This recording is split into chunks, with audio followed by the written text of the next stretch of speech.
मैं देख रहा हूँ आप हर जगह फट रहे हो यार। मतलब जहाँ जाते हो आपके व्यूज़ बहुत ज़्यादा अच्छे आते रहते हैं, तो क्यों आते हैं ऐसे? मुझे भी सीखने मिले थोड़ा। मैं शायद कुछ बातें डंके की चोट पे सच्चाई वाली ऐसी चीजें कह लेता हूँ जो पहली बार लोगों को शौक लगता है, but then when they share it amongst the community, उनमें से कुछ लोग आके बोलते हैं कि नहीं यार, ये बंदा हमने ये जो कह रहा है हमने देखा है, हमने सहा है, ये चीज सही कह रहा है। 65% of the top billionaires are divorcees. Billionaires से अच्छी चीज ये कोई नहीं बता सकता कि भाई पॉलिटिकल पार्टी किसी का सपोर्ट कर रहे हो या ना कर रहे हो, खुल के किसी को मत बताओ, सही बात क्योंकि कब सरकार पलट जाए और जाएगी। फिर आपको लंदन भागना पड़ जाए। हाँ। ठीक है, तो एलॉन मस्क को लग रहा था कि मैं फैमिली भी बैलेंस कर रहा हूँ, 5-6 कंपनियां बैलेंस कर रहा हूँ, चाहे एक्स हो, टेस्ला हो, सारी चीज़ें बैलेंस कर रहा हूँ। जैसे ही उनकी बेटी 18 साल की हुई, उसने पहला स्टेटमेंट क्या दिया था, मेरे को अपने बाप के साथ नहीं रहना है। क्यों? एलॉन मस्क भी शॉक्ड था। यूएस में एक बहुत ही रईस इंसान था, उसका नाम था वेंडरबिल्ट। तो इस व्यक्ति के पास उस समय के ज़्यादा नहीं 7 लाख करोड़ रुपए थे इन्फ्लेशन एडजस्ट करने। ओके, 7 लाख करोड़। उसके बाद भी वो दुखी था, कैसे आप समझते हैं? माइक टायसन के बारे में आपने सुना होगा। Mike Tyson also after the peak he was bankrupt. Power और पैसा भी बहुत बड़ा नशा है, और इस नशे के चक्कर में बहुत ज़्यादा नुकसान हो जाता है।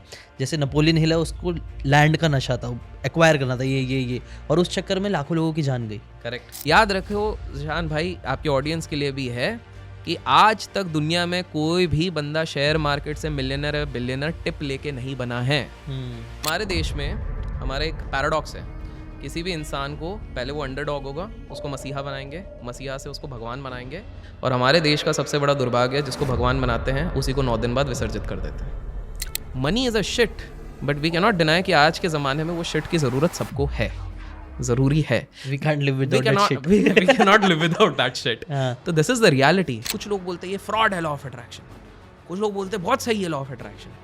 प्रॉब्लम है, लॉ ऑफ अट्रैक्शन लेजिट चीज है, प्रोवाइडेड आप सही चीज करो। एप्पल सबको लगता है कि बस स्टीव जॉब और स्टीव वॉजनैक ने बनाया है, नहीं। There were 3 people in the core team, Steve Jobs, Steve Wozniak और रोनाल्ड वेन करके एक बंदा था। बट इस बंदे ने इनके स्टार्टअप चालू होने के बाद, इन्वेस्टमेंट आने के 10 दिन बाद ही एग्जिट मार लिया। किसी भी बंदे ने आज के समय में 1000 करोड़ कमाए तो उसने 3 चीजें करी हैं। हे दोस्तों, वेलकम बैक टू ज़ीशान्स पॉडकास्ट। आज के जो हमारे गेस्ट हैं उनका नाम है अभिषेक कर जी, जिनका एक ना एक वीडियो आपने, अगर इन्वेस्टमेंट ये सारी चीज़ में आप ज़रा भी इंटरेस्ट रखते हो तो इनका एक ना एक वीडियो आपने पक्का देखा ही होगा। अभिषेक घर भाई की अच्छी बात यह है कि एकदम दिल खोल के एकदम सच बोल देते हैं, ज़रा भी इनके पास फिल्टर्स नहीं है, ये बिना फिल्टर के सच बोलते हैं, जिससे आपका फ़ायदा हो सकता है। इसके ऊपर कई बार केसेस भी हो चुके हैं, बट स्टिल ही बिलीव्स कि जो चीज़ सच है वो बोलना चाहिए, तो वो वही करते हैं। और आज का इस पॉडकास्ट में भी उन्होंने कई सारी बातें खुल के बताई हुई है, जो सच सीक्रेट्स आपको पता होना बहुत ज़रूरी है, इसलिए वीडियो को एंड तक देखना, it will be very valuable. Now let's start. So पहला क्वेश्चन तो भाई यही है अभिषेक भाई, मैं देख रहा हूँ आप हर जगह फट रहे हो यार। मतलब जहाँ जाते हो, बड़ा चैनल छोटा चैनल हो, जहाँ पॉडकास्ट पे जा रहे हो, आपके व्यूज़ बहुत ज़्यादा अच्छे आते रहते हैं, तो क्यों आते हैं ऐसे? मुझे भी सीखने मिले थोड़ा।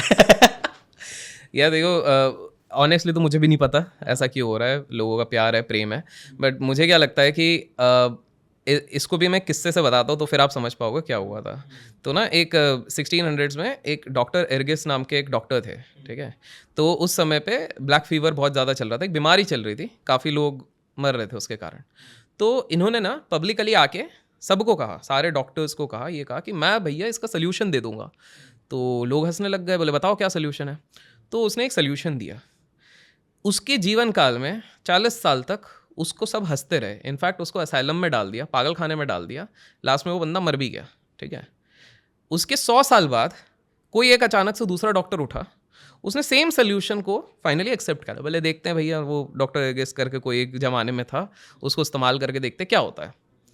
स्ट्रेंजली उस सोल्यूशन को लगाया और ये बीमारी का निचोड़ मिल गया। सोल्यूशन कितना सिंपल सा था पता है क्या है? एक्चुअली क्या हो रहा था कि उस समय पे डॉक्टर्स की कमी रहती थी। तो डॉक्टर्स की कमी होने के चक्कर में क्या रहता था कि जो सुबह सुबह डिलीवरी कर रहे हैं बेबीज़ की, वही शाम को जाके जो मृत्यु वाली चीज़ें होती हैं, जो मॉर्ग रहता है, वहाँ पर वो काम करते थे। वो ना हाथ नहीं धोते थे ढंग से, मतलब they were just using normal water.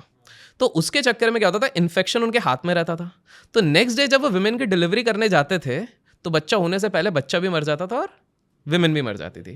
तो इनका सोल्यूशन सिंपल सा था, क्लोरीनेटेड वाटर से अपना हाथ धोना शुरू कर दो, that's it. Distilled chlorinated water से हाथ धो। तब लोग उसको मजाक समझते थे, बाद में उसको एक्सेप्ट किया। So taking to your point, मैं शायद कुछ बातें डंके की चोट पे सच्चाई वाली ऐसी चीजें कह लेता हूँ जो पहली बार लोगों को शौक लगता है, but then when they share it amongst the community, उनमें से कुछ लोग आके बोलते हैं कि नहीं यार ये बंदा हमने ये जो कह रहा है हमने देखा है, हमने सहा है, ये चीज सही कह रहा है। फिर वो और 4 जन को स्प्रेड करते हैं, तो वो वर्ड ऑफ माउथ वहां से मोस्ट लाइकली स्प्रेड हो जाता है। यही वाली चीज है। और मेरा एक सिंपल सा स्टेटमेंट है कि भाई देखो लोग इतने सारी बात कर रहे हैं, तो मेरा हमेशा से कहना है बात उसकी होती है जिसमें कोई बात होती है। तो ऑब्वियसली कोई ना कोई वैल्यू होगा। तो वो जो पहले ऑर्कुट में एक स्टेटस लोग डाला जाते थे, लव मी और hate me, you can't ignore me, तो अभी शायद वही वाला स्टेटस मेरा हो चुका है। सही है, तो यही वाली चीज़ है। नाइस। मैं एक चीज़ नोटिस करूँ ना अभिषेक भाई, तुम्हारे ना ओपिनियंस बड़े सीधे सरल होते हैं और डायरेक्ट होते हैं, और लोगों को ना वो चीज़ कई बार बहुत पसंद आती है जब कोई एकदम बोले कि भाई, जैसे मैंने भी कई सारे आपके वीडियोस देखा हूँ, बड़े बड़े लोगों के सामने मतलब जो बातें कर देते हो डायरेक्टली, ऐसा ऐसा ऐसा है, तो वो कई बार लोग जानते हैं समझते हैं, लेकिन ना कोई सुनते नहीं है लोग डायरेक्टली ऐसा किसी के मुंह से सुनना, तो वो चीज़ काफ़ी हिम्मत वाली होती है यार। बस दुआ है। और मेन चीज़ क्या रहती है कि बहुत सारे लोगों को शायद पता भी रहती है, लेकिन उनको डाउट रहता है। No one is going to come and validate. तो मैं फैक्ट्स एंड फिगर्स के साथ जब मैं वैलिडेट कर देता हूँ और कोई अगर मेहनत करके जाके उस चीज़ को चेक करता है, तब उसे रियलाइज होता है यार बात तो सही बोली। कोई ऐसा इशू तो नहीं हुआ अभी तक? मतलब यार देखो नोटिस आते हैं, इसलिए मैं नाम नहीं लेता हूँ। आज के पॉडकास्ट में भी अगर हम कुछ बड़े लोगों की बात करेंगे तो people will guess over there in the comment section. कुछ लीगल हम लोगों ने टैकल भी किए हैं उस बेसिस पे, तो कुछ थोड़ी बहुत हल्के फुल्के ऊपर नीचे चलती रहती हैं, but then that's a part and parcel of the profession I have picked up. Right, तो वाली चीज़ है। तो अभी बड़े लोगों की बात ही चल रही है, तो कोई बड़े कुछ एग्जांपल कुछ अच्छे और इंटरेस्टिंग को शेयर कर सकते हैं, बिलियनर सीक्रेट्स जैसे कई बार। बिल्कुल। तो ज़ीशान भाई, आपको मैं बड़ा एक इंटरेस्टिंग चीज़ बताता हूँ। मैं नाम कभी भी नहीं लेता हूँ, लोग आराम से लेकिन गेस कर सकते हैं। तो अभी मैं जिस व्यक्ति की बात कर रहा हूँ वो ऐसे व्यक्ति हैं जिनको आज के समय पे 18 लाख रुपए महीने के वो अपनी सिक्योरिटी पे खर्च करते हैं। 18 लाख रुपीस पर मंथ अपने सिक्योरिटी पे एक बंदा खर्च कर रहा है। उतना छोड़िए, जेड सिक्योरिटी की बात करें तो प्रधानमंत्री मोदी जी के बाद अगले व्यक्ति जिसको जेड सिक्योरिटी हमारे देश में मिला वो यही व्यक्ति है। ठीक है। बुलेट प्रूफ गाड़ी इनके पास ढेर सारी हैं, 4 करोड़ की एक बढ़िया वाली गाड़ी चलाते हैं जिसपे वो यूजुअली वो करते हैं। और इससे भी सिंपल सा हिंट अगर दे दूं तो शायद जिसके चक्कर में हम लोग और आप लोग इस पूरे पॉडकास्ट को व्यू कर रहे हैं वो उनके करता धरता है। तो let people guess in the name. तो एक इंटरेस्टिंग किस्सा बताता हूँ। देखिए बिलियनर्स ना कभी भी अपने पत्ते सबके सामने खोल के नहीं रखते हैं। जब तक आप बहुत खोदा खादी नहीं करो या नेटवर्क नहीं बनाओ आपको ये चीज़ पता नहीं लगेगी। तो 2004 की बात है, 2004। सो 2004 में एक बढ़िया सी सभा बनी हुई है। इस समय पे एक बिलियनर है, उनके छोटे ब्रदर के साथ उनके काफ़ी कॉन्फ्लिक्ट ऑफ इंटरेस्ट हो रहे हैं। Now it is wide open, काफ़ी ज़्यादा उनके हो रहे थे क्योंकि छोटा भाई की कुछ और डिमांड्स थी, बड़े भाई की कुछ और डिमांड्स थी, वाद विवाद पड़े हुए थे। सो मन मुटाव थोड़ा सा चलता था। तो बड़े भाई क्या करते थे कि भाई छोटा भाई जिस भी इवेंट में जाएगा उसमें मैं नहीं जाऊँगा, ओके, और बड़ा भाई जिसमें जाएगा छोटा भाई उसमें नहीं जाएगा। तो इस इवेंट में सिर्फ बड़ा भाई है, ठीक है, सबसे मोटा भाई है, ठीक है। सो ये उस इवेंट में जाते हैं और इस इवेंट में आते हैं माइक्रोसॉफ्ट के उस समय के सीईओ स्टीव बामर, ओके, जो everybody knows, very energetic, Bill Gates के पार्टनर, एवरीथिंग। तो बढ़िया अच्छी खासी सभा चल रही है। ये जो बिलियनर है ये आंसर भी दिए जा रहे हैं सारे सवालों के। अब अचानक से क्या होता है कि टूवर्ड्स द एंड उनका पूरा मूड स्पॉइल हो जाता है बिलियनर का। अभी तक पूरा सब कुछ सही था, 1 घंटे का सेशन है, क्योंकि एक जर्नलिस्ट ना एक सवाल पूछ लिया, इनसे नहीं स्टीव बामर से, जिसके जवाब में स्टीव बामर ने एक चीज़ कही कि क्या आपको पता है स्टैनफोर्ड के 2000 मतलब उस समय के हमारे बैच में, मतलब अपने बैच की बात कर रहे हैं, स्टैनफोर्ड के हमारे बैच में केवल और केवल 2 ड्रॉप आउट्स थे, एक मैं था और एक ये थे। अब आप लोग बोल रहे होंगे कि भाई ऐसा क्यों, अब तो हम सबको पता है कि बस क्योंकि 2004 के पहले तक चाहे आप उनकी कंपनी के वेबसाइट चले जाओ, चाहे उनके एनुअल जनरल मीटिंग में चले जाओ, हर जगह कहा जाता था वो स्टैनफोर्ड के पास आउट हैं। अच्छा, किसी को नहीं पता था ड्रॉप आउट, बिकॉज आप प्री 2000 चले जाओ तो drop out was not considered, India में इतनी बड़ी चीज़ नहीं मानी जाती। तो आजकल एक क्रेज चल गया, हर दूसरा बंदा वो मतलब मैं ड्रॉप आउट हूँ, मैं ड्रॉप आउट हूँ, मतलब वो भाई ABC कोई नॉर्मल कॉलेज का भी पास आउट नहीं होगा, वहाँ का भी मैं ड्रॉप आउट हूँ। भैया ठीक है IIT IIM की हो तो बात अलग रहती है, बिट्स की हो, बट तुम कैसे नॉर्मल कॉलेज की भी बोल रहे हो। तो उस समय पे ये छुपाया गया था बिकॉज उनके पिताजी ने, बिलियनर के पिताजी ने कहा था कि भैया हमारे देश की जनता परसेप्शन पे बहुत खेलती है। अगर उनको पता लगा कि भाई बहुत बड़े बड़े तेल की लाइनें एक ऐसा व्यक्ति डाल रहा है जो खुद पूरी तरीके से क्वालिफाइड नहीं है, तो वो तुमको अच्छे से एक्सेप्ट नहीं करेंगे। लॉरल्स बाद में गिनेंगे, पहले क्वालिफिकेशन देखेंगे, क्योंकि पेपर पे हमारे पूरा देश चलता है। सच्ची बात है, आज के टाइम पे भी पेपर डिग्री है। आपको बता दो यूएस में बेसिकली 60% एम्प्लॉयमेंट आजकल बिना डिग्री के बेसिस पे हो रही है, right, because they realise the value of skills. Right, लेकिन हमारे देश में मजाल आप एक कॉलेज ग्रेजुएट नहीं हो तो आपको अच्छी hike in most of the cases, मैं कह रहा हूँ मोस्ट ऑफ द केसेस नहीं मिलती। एटलीस्ट ग्रेजुएट होना जरूरी है, पेपर के दम पे चलता है। सही बात है। तो उनका दिमाग इसलिए खराब हो गया कि वो इतने सालों से जो सीक्रेट लेके चल रहे थे वो एक्सपोज हो गया।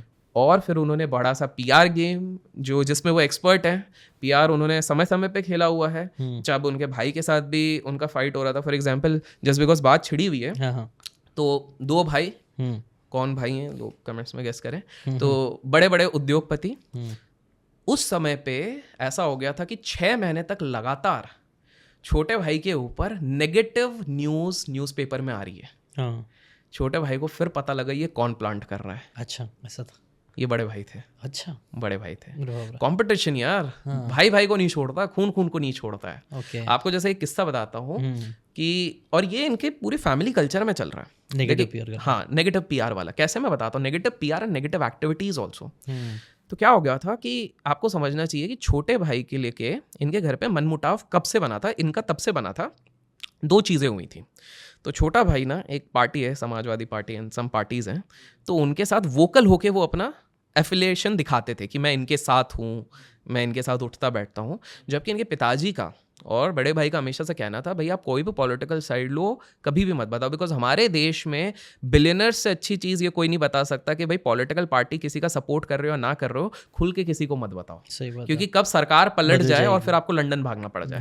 ठीक है, तो ये वाली चीज़ थी, पर ये नहीं मानते थे। और दूसरा क्या हो गया था कि उस समय पे एक बहुत खूबसूरत सी हीरोइन बहुत चल रही थी मूवीज में, ठीक है, जिसका माना जाता था वो एक लिव इन रिलेशनशिप में भी एक्टर के साथ रहती थी। कौन थी वो, लेट पीपल गेस। तो उनके साथ भी रहती थी। तो छोटे भाई का दिल आ गया। छोटे, अब क्या है कि ये जो फैमिली है बड़ी कंजर्वेटिव फैमिली है, दे होल्ड फॉर मोरल्स कि भाई ये रूल्स रेगुलेशंस मोरल्स, बिल्कुल जैसे अमिताभ बच्चन मोहब्बतें में दिखाए गए हैं वैसे, प्रतिष्ठा, ये सारी चीजें, अनुशासन, बिल्कुल वैसे वो चीजें सक्सेस के लिए जरूरी है, बट उन्होंने ये था। तो बहुत रोकने की कोशिश करी, बट छोटे, जो भी घर पे छोटे होते हैं सबको पता है उनकी जिद अलग ही रहती है, थोड़ी चुल रहती है। फिर पता है क्या इनके पापा ने क्या किया था, इनके पापा ने उस हीरोइन के घर पे, या आप जाके गूगल पे चेक कीजिए, बिलियनर के पिताजी ने उस हीरोइन के घर पे ईडी की रेड पड़वा दी। अरे बाप रे। अच्छा, हाँ, कि छोड़ दे कि भाई ये देख के कुछ गलत कर रहा है। लेकिन छोटे बेटे को पता लग गया कि ये तो हमारे घर के कारनामे हैं। अच्छा, तो छोटा बेटा अड़ गया। अच्छा, तो शादी वहां पर हुई और तब से एक बहुत ही स्टिफ वो चीज़ चलने लग गई दोनों भाइयों के बीच में। और एक इंसिडेंट क्या हो गया था, देखो ज़ीशान भाई, आपको पता है कि हमारे देश में हमेशा कहते हैं, कहना नहीं चाहिए बट हकीकत ये है कि कहीं ना कहीं सबसे बड़े बड़े युद्धों की जड़ हमेशा एक नारी रही है। ऐसा कहते हैं। सही बात, ठीक है। तो मेरे को नहीं पता, ऐसा कहते हैं लोग कहते हैं। अच्छा। यहाँ पर भी एक्चुअली थोड़ा बहुत वैसे ही हुआ था। क्या हो गया था कि उस समय पे तो इंटरनेट था नहीं, तो एनुअल जनरल मीटिंग हो रही थी कंपनी की, तो उस समय पे पैम्पलेट्स निकालते थे और मैगजीन्स टाइप निकालते थे फॉर द शेयर होल्डर्स। तो क्या हो गया, शेयर होल्डर में जब वो पैम्पलेट निकला तो पापा का फोटो सामने, बड़ा बेटा पीछे और छोटा बेटा एकदम छोटा सा दूर पीछे दिख रहा है। अच्छा। तो छोटे बेटे की वाइफ ने बोला, भाई ये देख रहे हो, ये अभी से ये देखने मिल रहा है तो आगे चल के समझ लो क्या होगा। तो तब से ये पूरा युद्ध शुरू होने लग गया। बट एक चीज़ है, आप कुछ भी देख लो, ये लोग कभी भी घर के अंदर जो मसला रहता है ना उसको बाहर आने नहीं देना चाहते हैं। They try to protect. आपको विदेश की एक बात बताता हूँ, बहुत सिंपल सा है, ये आप जाके चेकआउट करना। हम लोगों को लगता है बिलियनर्स की पर्सनल लाइफ बहुत सेट है, ठीक है। 65% of the top billionaires are divorcees. Simple सा है, आप टॉप 10 में जाके देखेंगे, टॉप 7 में जाके देखेंगे, 3 डाइवोर्सी दिख जाएंगे आपको at some point of time, ठीक है। तो बाकियों को तो छोड़ो। लाइकवाइज आपको मैं बताता हूँ एलॉन मस्क का एक किस्सा। तो एलॉन मस्क को लग रहा था कि मैं फैमिली भी बैलेंस कर रहा हूँ, 5-6 कंपनियां बैलेंस कर रहा हूँ, चाहे एक्स हो, टेस्ला हो, सारी चीज़ें बैलेंस कर रहा हूँ। जैसे ही उनकी बेटी 18 साल की हुई, उसने पहला स्टेटमेंट क्या दिया था, मेरे को अपने बाप के साथ नहीं रहना है। अच्छा, क्यों? एलॉन मस्क भी शॉक्ड था। हाँ। तो भाई मैंने क्या कर दिया? हाँ। द थिंग इज कि ये बिलियनर्स के बच्चे ही आज सबसे ज़्यादा मेंटल प्रॉब्लम से गुजर रहे हैं। क्या होता है यार ज़ीशान भाई, इसको थोड़ा साइकोलॉजिकली इस चीज़ को समझिए। किसी सक्सेस को पाने का मजा ना सक्सेस पाने में नहीं होता है, उसके प्रोसेस में होता है, स्ट्रगल में होता है, स्ट्रगल में होता है। आपको भी है, आपने जो इतना बड़ा एक एम्पायर बनाया जहां तक अपन पहुंचे, ये आप जब वो अचीव कर लेते हो ना, मतलब मैं बताता हूँ एक सिंपल सा, आप इस चीज से रिलेट करोगे, कोई यूट्यूबर भी अगर इसको देख रहा है वो रिलेट करेगा। जब अपन 1 लाख तक नहीं पहुंचते ना, तब तक बड़ा मजा आता है, ये थंबनेल बनाएंगे, ये एडिट करेंगे, ये करेंगे, वो करेंगे। जिस दिन 1 लाख मिलता है और वो अपन को जो मिलता है अपना सिल्वर बटन, एक खुशी रहती है, नो डाउट।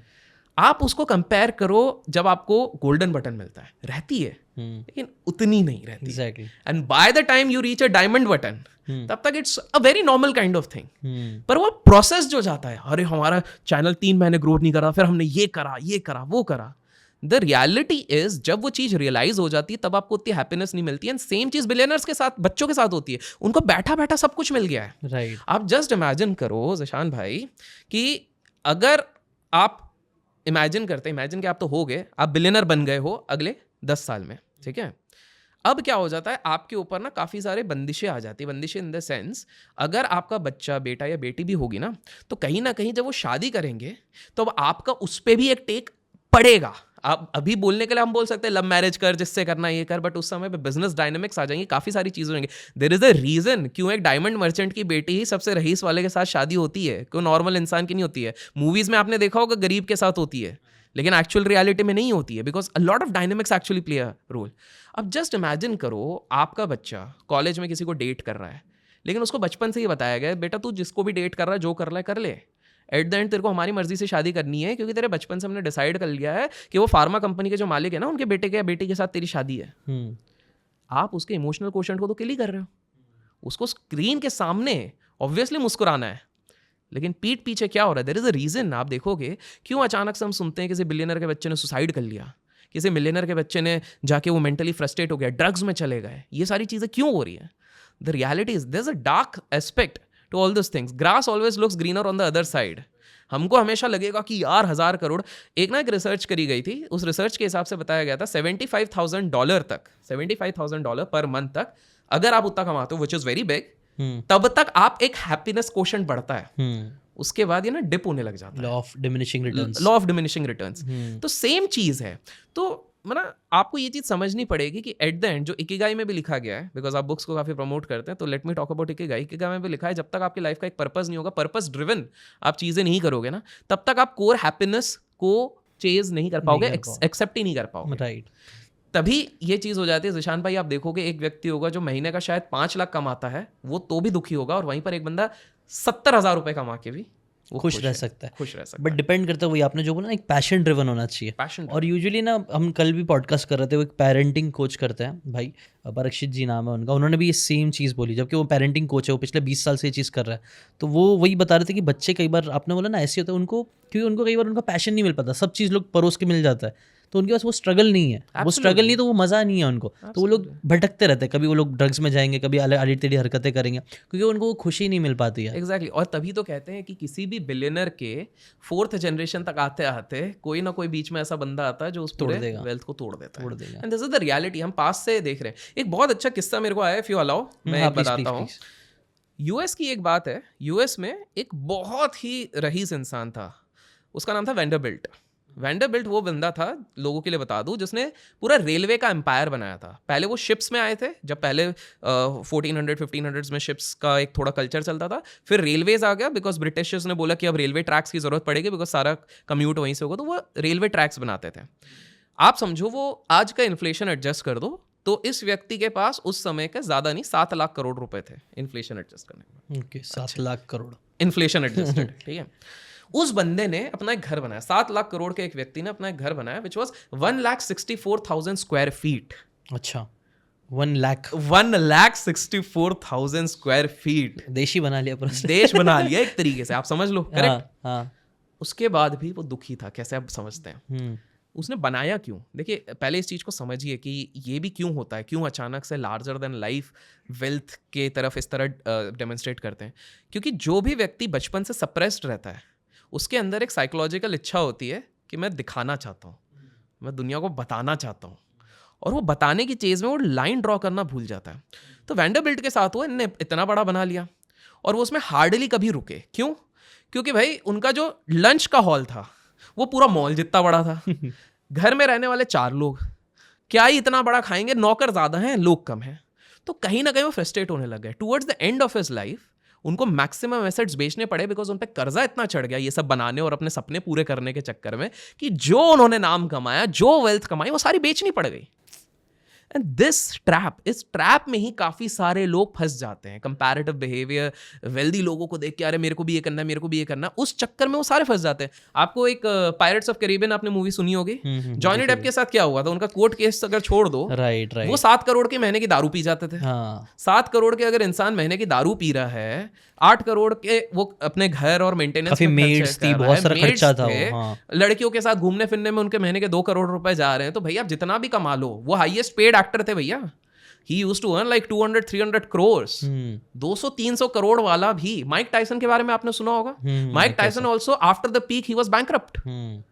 पॉइंट यही होता है। तो इसको ना, एक अगर इसे एक वैल्यू इधर से निकालना है तो एक सिंपल सा है ज़ीशान भाई, बिलियनर से आप बिल्कुल सीखो, कुछ ना कुछ नई चीज़ें हमेशा सीखो, इंस्पायर हो, कॉपी करने की कोशिश मत करो। बट वेल्थ वाली जो बात होती है, जो उसके इर्द गिर्द अगर हम आज डिस्कस कर रहे हैं, तो wealth is not directly relevant to your income, it is dependent upon how you save and invest. Right, किस तरह उसको प्रिजर्व करते हो। वेल्थ तभी ग्रो करती है। और इसमें हमेशा चीज़ याद रखना, जल्दी का काम शैतान का होता है, हमने सुना है लेकिन हम मानते नहीं है। एक एक्सपेरिमेंट किया गया था जिसमें ना 2 गोल्ड फिशेस को 2 अलग कंटेनर में रखा गया था। एक ठंडे बोल में रखा गया था और एक गर्म बोल में रखा गया था। क्या हो गया था, गर्म बोल वाला 2 वीक्स के अंदर फुल्ली मैच्योर्ड हो गया। अच्छा, ठीक है। और ठंडा वाला धीरे धीरे वही स्लो, जो नॉर्मल स्पीड होती है वैसे हो रहा है।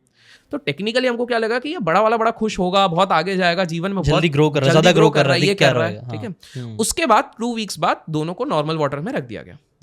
एट द एंड जो दूसरे वाले फिश की जितनी ग्रोथ थी वो उतनी ही रही, क्योंकि वहीं तक था। छोटा वाला भी उतना ग्रो कर गया, उसको टाइम लगा 4-5 वीक्स, उतने में वो ग्रो हो गया। 3-4-5 वीक्स जो भी लगा उतने में हो गया। आपको पता है जो गर्म में पैदा हुआ था, ऐसे उनने मल्टीपल एक्सपेरिमेंट्स किए, they have a higher probability of dying early, 40% जल्दी मर जाते हैं एज कंपेयर टू दिस।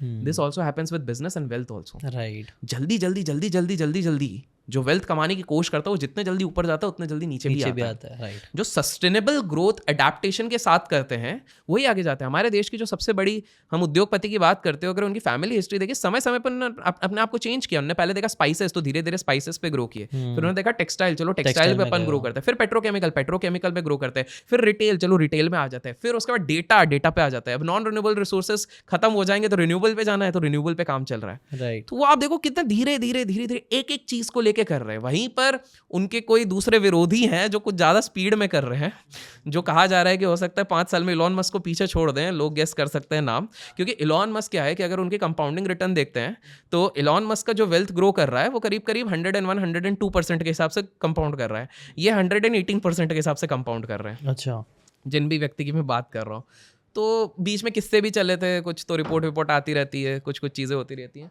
तो पॉइंट एक सिंपल सा है कि जल्दी वेल्थ करने के लिए भी आप मत भागो, एक स्टैंडर्ड सस्टेनेबल प्लान बनाओ और उससे वेल्थ करो। That is the main crux. Right, I think यही मिडिल क्लास ट्रैप भी कहीं ना कहीं इससे ही आ रहा है। और इससे पहले एक और बहुत इंटरेस्टिंग बात, आपने बहुत सारी बातें बोली वैसे तो इंटरेस्टिंग, उसमें कई सारे क्वेश्चन मुझे आ गए थे, बट एक चीज़ जो बहुत इंपॉर्टेंट है मुझे लगता है, जिसके बारे में बात भी करना चाहिए ना, कि व्हाट्स आर इनफ, एक इनफ पता होना। क्योंकि लोग देखो ना, आप फास्ट के चक्कर में ये भी चाहिए। आपने भी जो एग्जांपल भी दिया बिलियनर का, जो जिन्होंने 1 लाख स्क्वायर फीट के ऊपर, उनको उनका इनफ नहीं समझ में आया। एग्जैक्टली। हम लोग है ना, इसके ऊपर एक बुक भी है, the in the realm of hungry ghost, जिसके बारे में मैं अभी रिसेंटली पढ़ रहा था। वो एक, उनका नाम मैं भूल गया, माटे करके कुछ तो नाम है। वो डॉक्टर है, MD डॉक्टर। उन्हें वैंकूवर के ना, उन्होंने कई सारे जो एडिक्ट्स होते हैं ना, उनके साथ काम किया, उनको स्टडी किया, मतलब उनके ऊपर उन्होंने रिसर्च करी, उनको सही करते थे वो।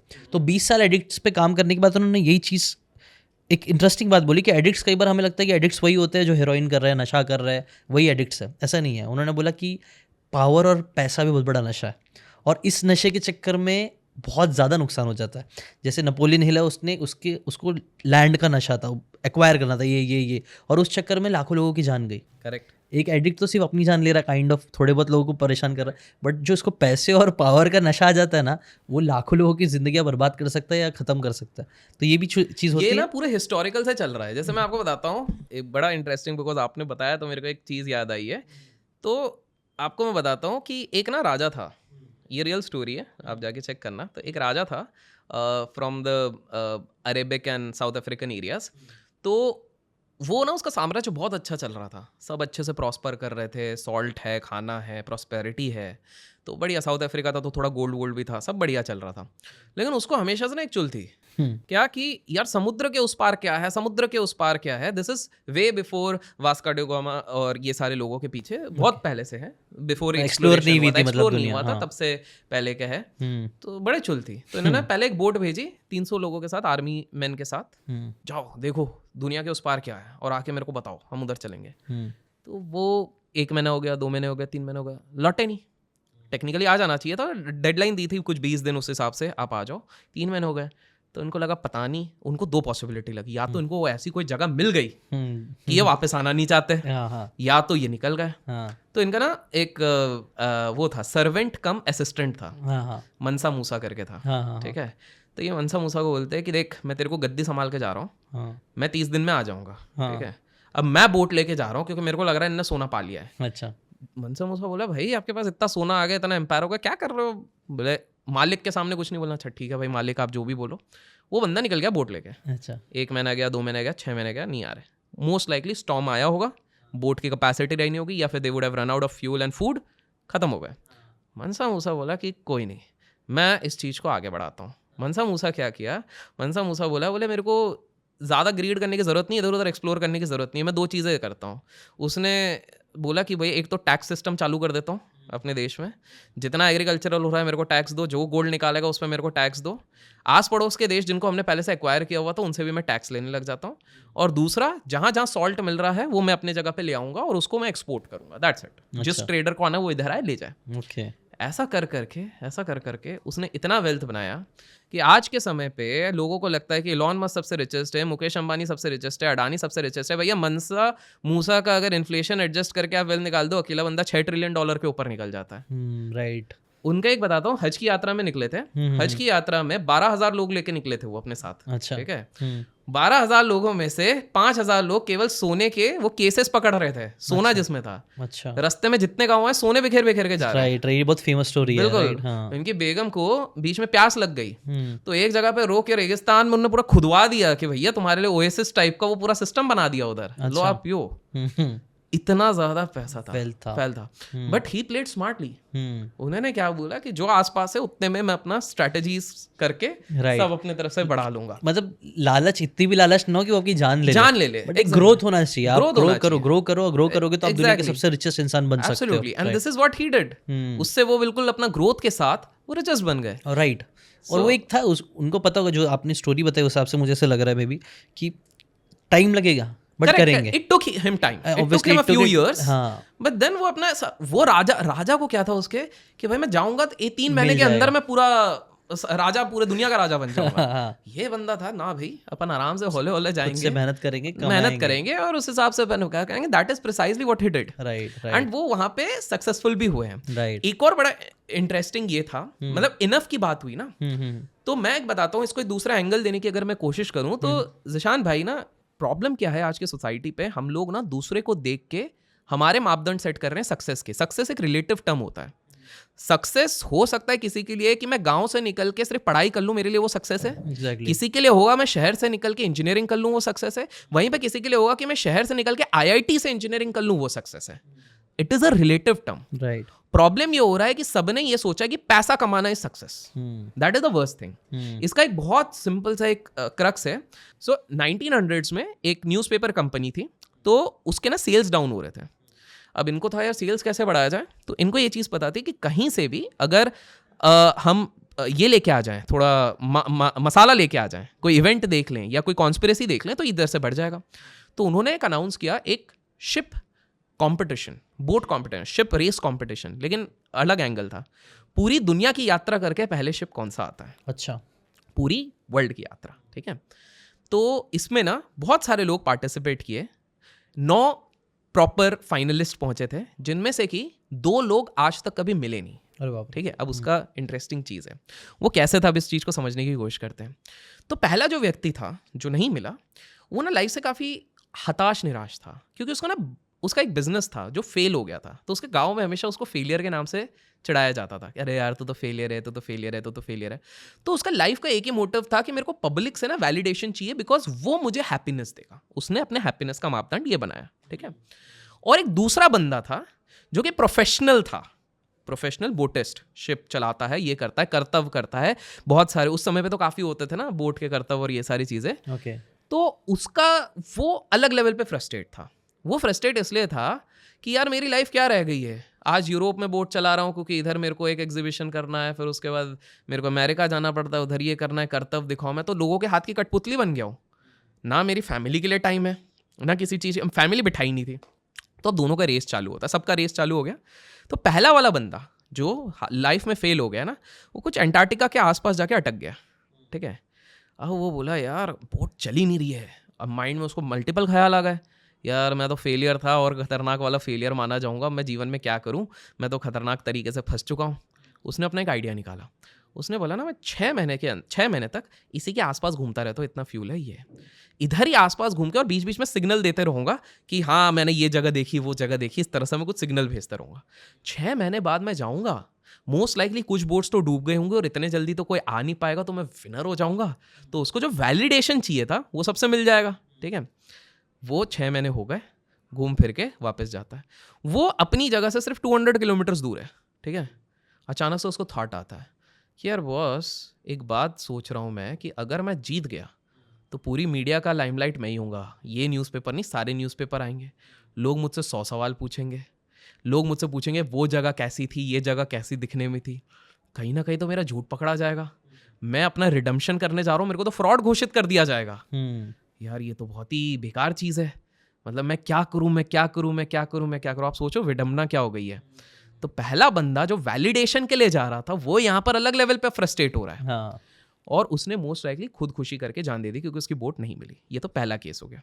दूसरा बंदा जेन्युइन कंप्लीट करके 18-19 महीने के अंदर पहुंच रहा है, ठीक है। मोस्ट लाइकली वो फर्स्ट हो जाता, ठीक है। वो भी 200 किलोमीटर दूर जाके रुका है। अब उसने सोचा कि यार अगर मैं पहुंच गया, मेरे को आज तक लगता था सक्सेस मतलब लोगों का वैलिडेशन, अभी इतना मेरे को नचाते थे लोग, मेरे को नो डाउट पैसा बहुत मिलेगा, नाम मिलेगा, रिकग्निशन मिलेगा, लेकिन इट वुड बी लाइक जैसे आज के टाइम पे बड़े बड़े पॉप स्टार्स कॉन्सर्ट्स हर दिन करना पड़ रहा है उनको, 200 दिन करना पड़ रहा है, वर्ल्ड टूर, फ्रस्ट्रेट हो जाते हैं, डिप्रेस हो जाते हैं। बोले वही सीन हो जाएगा, मेरे को हर जगह करना पड़ेगा। बोले भाड़ में जा, मेरे को ये नीचे साइड में एक और बोट जो जा रही थी, उसमें उन्होंने उस समय पे स्क्रॉल्स बना के डालते थे। अच्छा। तो उन्होंने एक स्क्रॉल बना के फेंका हाँ। और जोर से उधर से बोल दिया कि भैया वो एडिटर को दे देना। अच्छा।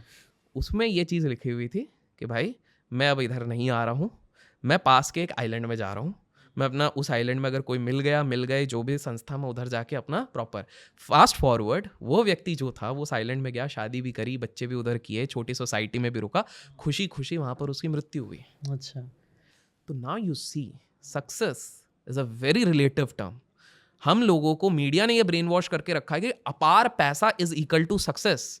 That is not success. Success is जब आप जो करना चाहते हो अगर आप वो कर पा रहे हो अपने लोगों के साथ, that is true success. A life lived with only materialistic pleasures is not real success. जैसे अगर आप ये आपने साइकोलॉजी ऑफ मनी पढ़ी होगी तो उसमें बड़ी बढ़िया चीज़ बोली है कि फरारी में जो ड्राइवर बैठा रहता है जब सामने से कोई गाड़ी देखता है तो वो ये नहीं कहता क्या ड्राइवर है, वो बोलता है क्या फरारी है, क्या कार है। और दूसरी चीज़ है वो आपको 1 सेकंड के लिए इंस्पायर होगा, लेकिन लोगों का ना सबसे बड़ा प्रॉब्लम क्या है, जैसे मैं बताता हूँ, मुझे एक व्यक्ति ने ना पूछा था, अभिषेक भाई यार आपको तो हेट भी बहुत मिलता है तो आप कैसे सहते हो। मैंने बोला यार देख सिंपल सी बात है, मेरा एक सिंपल सा आंकड़ा है, जितने ज़्यादा फॉलोअर्स होंगे उसके 5 से 10% अगर तुमको हेट भी नहीं कर रहे तो तुम वैलिडेटेड नहीं हो। आज मुझे भगवान की दुआ से और आप सभी के प्यार से अक्रॉस द प्लेटफॉर्म 5.5 मिलियन लोग फॉलो करते हैं। Very nice. 10% तो उसका बहुत बड़ा हो जाता है, इतने भी लोग हेट नहीं करते, 5-5.5 लाख हो जाता है, 1-2% होता है, 1-2% जितना बड़ा स्केल होगा उतना है। मैं बोला क्या होता है, लोगों को प्रॉब्लम ये हो जाती है कि जब आपको 100 लोग फॉलो करते हैं, 2 लोग हेट करते हैं तो वो 2 कमेंट इतने दिखेंगे नहीं। जब 1000 लोग फॉलो करेंगे 20 कमेंट थोड़ा बहुत दिखेगा। जब वो 1 लाख के ऊपर आप जाने लग जाओगे और वो जब आपको लाइन से दिखेंगे, क्योंकि आप काफी डंके की चोट पे ऐसी चीज कह रहे हो कि जो माइंडसेट को हिला दे, तो ऑब्वियसली कुछ ऐसे लोगों के पास भी वो डिस्ट्रीब्यूट हो जाएगा कंटेंट जिनके पास वो जाना नहीं चाहिए, जो उसके लिए रेडी नहीं है। राइट। तो कहीं ना कहीं वो चीज, तो अगर ऐसे इफेक्ट होने लग जाए, you have to have a thick skin. If you are on social media, आपको थिक स्किन रखना पड़ेगा। अभी हाल फिलहाल में, आज जब हम ये इंटरव्यू कर रहे हैं, कल का ही खबर है, एक मूवी निकली थी जिगरा। जिगरा के जो डायरेक्टर हैं, उन्होंने ट्विटर अपना डिसेबल कर दिया क्योंकि एक दिन उनको बहुत ज्यादा कली गालियां बहुत पड़ी ट्विटर पे। तो मैं जस्ट विश कर रहा था कि यार लोगों को भी समझना चाहिए कि there is a person over there and all those things. So coming to the essential point, Zeeshan भाई, आपको ये चीज़ समझनी है कि सक्सेस रिलेटिव है। दूसरी चीज़ है कि ये जो आप जितने ऊपर जाओगे, there is a cost which you have to pay for any sort of fame और success. Right. You have to be prepared for it. You can not please everybody. अगर हर किसी को प्लीज करने बैठोगे, आप कभी जीवन में आगे नहीं बढ़ पाओगे। और तीसरी चीज़ है, it is lonely at the top. आप किसी भी फील्ड में जाओगे, लोगों को बाहर से बहुत अच्छा लगता है। अच्छा, मैं आज कमेंट्स में लोग बताएंगे, ठीक है, सिंपल सा है। आज अगर किसी के पास 2 करोड़ रुपए हैं, मेरा आंसर सुनने से पहले आप लोग कमेंट करो, अगर 2 करोड़ रुपए आप क्या करोगे? गारंटी बता रहा हूँ, मैक्सिमम बोलेंगे हम तो फिक्स डिपॉजिट कर देंगे, एक घर खरीदेंगे, एक गाड़ी खरीदेंगे। इससे ज़्यादा कुछ वो कर नहीं पाएंगे, इससे ज़्यादा कुछ बोल नहीं पाते। आज मैक्सिमम यूथ बोलता है हमको $1 बिलियन चाहिए, $1 बिलियन चाहिए। आप उनसे पूछ लो भाई 8,500 करोड़ का तुम करोगे क्या? वो ज़्यादा से ज़्यादा यही बोल पाएंगे, एक घर लेंगे, एक ये लेंगे, वो लेंगे, उसके बाद फिक्स डिपॉजिट कर देंगे। बॉस, फ्रस्ट्रेट हो जाओगे आप लाइफ से। सिंपल सी बात है, बोलना बड़ा आसान है। तभी तो आप 1 बिलियन नहीं बना पा रहे हो, क्योंकि आपकी सोच यहाँ पर रिस्ट्रिक्ट हो जा रही है। सिंपल सी बात है। सही है। यू गॉट टू अंडरस्टैंड कि पहले आप समझो what is your basic need, basic. अगर आप सोचोगे कि बहुत लोग सोचते हैं कि ये जो बड़े बड़े लोग हैं, ये लोग तो रुक ही नहीं रहे, तो बढ़ाते जा रहे, क्योंकि अब उनका पर्पस ही अलग है। आपने देखा होगा, बड़े लोग आजकल बात ही अलग करते हैं। वो देश बदलने की पहले बात करते थे, अब दुनिया बदलने की बात करते हैं, अब तो स्पेस बदलने की बात कर रहे हैं। एग्जैक्टली। लोग ज़्यादातर जो सक्सेसफुल लोग होते हैं ना, वो मनी से ड्रिवन नहीं होते। वो हमेशा बोलते हैं ना, पैसा सेकेंडरी है। कई बार हमें लगता है लोग सिर्फ बोलने के लिए बोल रहे हैं, बट ऐसा नहीं है। मुझे भी ना पढ़ते पढ़ते अपनी लाइफ में आगे बढ़ते ये रियलाइज़ हो रहा है कि कि सिर्फ पैसा सोचते बैठोगे ना, आप बहुत लिमिट हो जाओगे और आप है ना बहुत निराश हो जाओगे अगर पैसा नहीं आएगा तो। आपको पर्पस बड़ा बनाना पड़ेगा। तो बुक्स, लोगों के अंदर बुक्स की रीडिंग की हैबिट डालनी है, या फिर ऐसी कंपनी बनानी है जिससे लोग भूखे ना, मे बी कुछ हायर पर्पस, सम बिगर पर्पस। और ये पर्पस भी कॉपी करके मत बनाओ, आपके इनर ड्राइव से पूछो ना, आप इंट्रोस्पेक्ट करो और उसके बाद पता करो यार। राइट। ये बहुत इंपॉर्टेंट पॉइंट। आई थिंक ये मिडिल क्लास ट्रैप भी जो है ना, मुझे लगता है ये यही है कि लोग है ना सुपरफिशियल बड़े बड़े ब्रांड्स देख रहे हैं, उनको लग रहा है वो बड़े ब्रांड्स मुझे चाहिए, बट एक्चुअली उनको नहीं चाहिए। और कल भी हमने ये डिस्कस किया, एक्चुअली में उनको स्ट्रगल चाहिए। करेक्ट। स्ट्रगल से भागते हैं, बट उनको चाहिए स्ट्रगल। यार आप इस चीज को एक सिंपल सा, मैं बहुत सिंपल एग्जांपल दे रहा हूँ। मुझे पता है कि काफी सारे लोग ऐसे देख रहे होंगे जो शायद एस्पायर करना चाहते हैं इंस्टाग्राम पे बड़ा होना या यूट्यूब पे बड़ा होने के लिए। उन लोगों के लिए ये मैसेज है। मैक्सिमम लोगों से आप पूछोगे कि बॉस क्यों करना है, तो बोलेंगे पैसा, कि भाई ब्रांड डील्स आएंगी, एडसेंस। तो लोग पता नहीं क्या समझते कि कितना कुछ देते हैं वो आपको, और हमको पता है कितना देते हैं। तो बोले फ्लक्चुएट होता है, काफी फ्लक्चुएट होता है, डिपेंड करता है कि जिस महीना अच्छा चलेगा वो चलेगा, वो उसके बाद क्या चलता है हमको पता है। तो इसी के लिए करते हैं। अब आपको बताता हूँ, यूट्यूब का जो सबसे धनी इंसान है, जो एज ऑफ नाउ जिसका नेटवर्थ करीब 9,000 करोड़ के ऊपर है, विदेशी है ऑब्वियसली, उस बंदे के आप वीडियो देखो, एक वीडियो बनाने के वो $8 से 10 मिलियन उसको लगते हैं, एक यूट्यूब वीडियो बनाने के। लेट पीपल गेस कौन है, ठीक है। तो वो व्यक्ति के लगते हैं। उसी को देख के नेटफ्लिक्स ने एक सीरीज की कॉपी भी उस पर बनाई हुई थी, ठीक है। तो वो बंदा जो यूट्यूब से इतना बड़ा नेटवर्थ किया है, आप उसको कभी इंटरव्यूज में देखो, ये देखो, वो कभी ये चेस करते हुए नहीं दिखेगा मेरे को इतना पैसा बनाना है। वो पूरा पैशन से ड्रिवन है। अरे भाई, वो गिव अवे करता है 3-3 करोड़ के, 2-2 करोड़ के, अगर आप INR में कन्वर्ट कर दो। राइट। आप लोग ये सोच के कि यार वो 3 करोड़ का गिव अवे कर रहा है तो कितना कमा रहा है, इसलिए मैं यूट्यूब पे आ रहा हूँ, 4 वीडियो बना के आप ठस हो जाओगे। YouTube is not an easy game. आपको पता है आप कितने साल से हो इस चीज पे। राइट। कंसिस्टेंसी, जब आपके व्यूज नहीं भी आ रहे उस टाइम पे भी रखना, वो बड़ा चैलेंज हो जाता है। Right, exactly. और वही टाइम सबसे मैक्सिमम 99% लोग वहीं गिव अप कर देते हैं। रिजल्ट नहीं दिख रहा। एग्जैक्टली, कि रिजल्ट नहीं दिख रहा। फिर अडैप्ट करना। आप 4 साल पहले पॉडकास्ट नहीं कर रहे थे, लेकिन अभी because with the market trends we have to adapt also. But दूसरा वाला ये सोचता है जो मैंने किया वही करूंगा, उसके अलावा मैं कुछ नहीं करूंगा। राइट। तो एक बैलेंस होना भी बहुत जरूरी है। ट्रेंड समझना जरूरी है, बट सिर्फ जैसे हम ट्रेंड समझो, लेकिन अपना मिशन भी याद रखो, आपको करना क्या है, पर्पस आपको। तो उस बंदे ने अपना पर्पस ही बना के रखा है, I want to be the best YouTuber but at the same time मेरे को फिलैंथ्रोपी करते करते बेस्ट यूट्यूबर बनना है, which is और very वो powerful. कर रहा है यार, तभी वो इतना ज्यादा वैल्यू गेन करता है. काफी लोग अब देखो दुनिया भर का ज्ञान यूट्यूब पे आते हैं कि आपको रोज अपलोड करना चाहिए, 2 वीडियो अपलोड करना चाहिए, 4 शॉर्ट अपलोड करना चाहिए. भाई हमारे देश का जो सबसे पॉपुलर यूट्यूबर है वो 4 महीने में आजकल 1 वीडियो डाल रहा है. वो उसकी सीरीज हॉटस्टार पे आती है, सबसे पॉपुलर हो जाती है, और आज भी शाहरुख जैसी फॉलोइंग है उसकी. अगर वो किसी मॉल में खड़े हो जाए लोग पागल हो जाते हैं. ट्रू. लेट पीपल अंडरस्टैंड, बहुत ईजी. तो आप खुद सोचो, अगर वो बंदा ये बोलता मैं तो सिर्फ पैसे के लिए, और हाँ जो लोग अब ये बोलेंगे कि यार बड़ा डिफिकल्ट है, डीएसएलआर चाहिए, अरे वो बंदे ने तो पूरा करियर ही मोबाइल से, लोग भी नहीं है तो खुद ही को टीम बना लिया, खुद ही मल्टीपल रोल कर लिया, और खुद ही कैरेक्टर्स बन के कहाँ से कहाँ पहुंच गया, और वही एक ट्रेंड बन गया. वही एक ट्रेंड. बट देखो बहुत लोगों ने सिर्फ कॉपी करने की कोशिश करी, ये सोच के कि हम भी ये करेंगे तो वो निकल जाएंगे. Right. They were nowhere. Right. I think copy भी चीज़ है ना, एक हद तक ही चल पाती है. मतलब सीख सकते हो, लोगों ने किया और बहुत लोग चले भी. हाँ, बिल्कुल. बट उसमें ना एक नॉवेल्टी होना जरूरी है. अगेन आपका पैशन होना जरूरी है यार. जैसे बिल्कुल पैशन होना जरूरी है. जैसे इन्वेस्टिंग की दुनिया में अगर बात करें तो विदेश में एक बहुत बड़े इन्वेस्टर हैं जो ऑलमोस्ट आज समय पे 5,000 करोड़ रुपए उनके पास हैं. ठीक है. वो सीधे बोलते हैं कि मैं तो बेशरम होके वॉरेन बफेट को कॉपी करता हूँ. मुनीश पाबरा उनका नाम है. उनके एक किताब ही है धंधो इन्वेस्टर करके. I would suggest people to read अगर इन्वेस्टिंग में उनको शौक है. राइट. वो बोलते हैं मैं ब्लेटेंटली कॉपी करता हूँ, लेकिन ये समझो वो उनके शेयर्स थोड़ी कॉपी कर रहे हैं, वो उनका माइंडसेट, उनकी एनालिसिस और स्टडी को कॉपी करके अपना थ्योरी बना के अपने शेयर्स खरीद रहे हैं, तब जाके वो सक्सेस हो रहे हैं. लेकिन हमारे देश में कॉपी कर लो तो भैया जो पोर्टफोलियो किसी बड़े इंसान का दिख रहा है जाके हम कॉपी कर लेंगे. बड़ा याद रखो ज़ीशान भाई, आपके ऑडियंस के लिए भी है कि आज तक दुनिया में कोई भी बंदा शेयर मार्केट से मिलियनर या बिलियनर टिप लेके नहीं बना है. टिप जो भी लेता है मार्केट में, टिप को एक तरीके से अगर मैं संक्षेप में अगर समझाने की कोशिश करूं, जो बाय सेल, ये खरीद लो वो बेच लो, ये वाली चीज़ होती है, तो एक सिंपल सा समझ लो कि टिप लेना इज एंटरटेनमेंट, सीख के इन्वेस्ट करना इज एजुकेशन. जो पहला करेगा वो सूनर और लेटर अपना पूरा वेल्थ डुबाएगा, जो दूसरा करेगा वो इवेंचुअली पूरा वेल्थ बनाएगा. So true, so powerful. जो आपने बोला ना उसको अगर हम थोड़ा समराइज करें तो ये ना, लोग शॉर्टकट मत ढूंढो लाइफ में.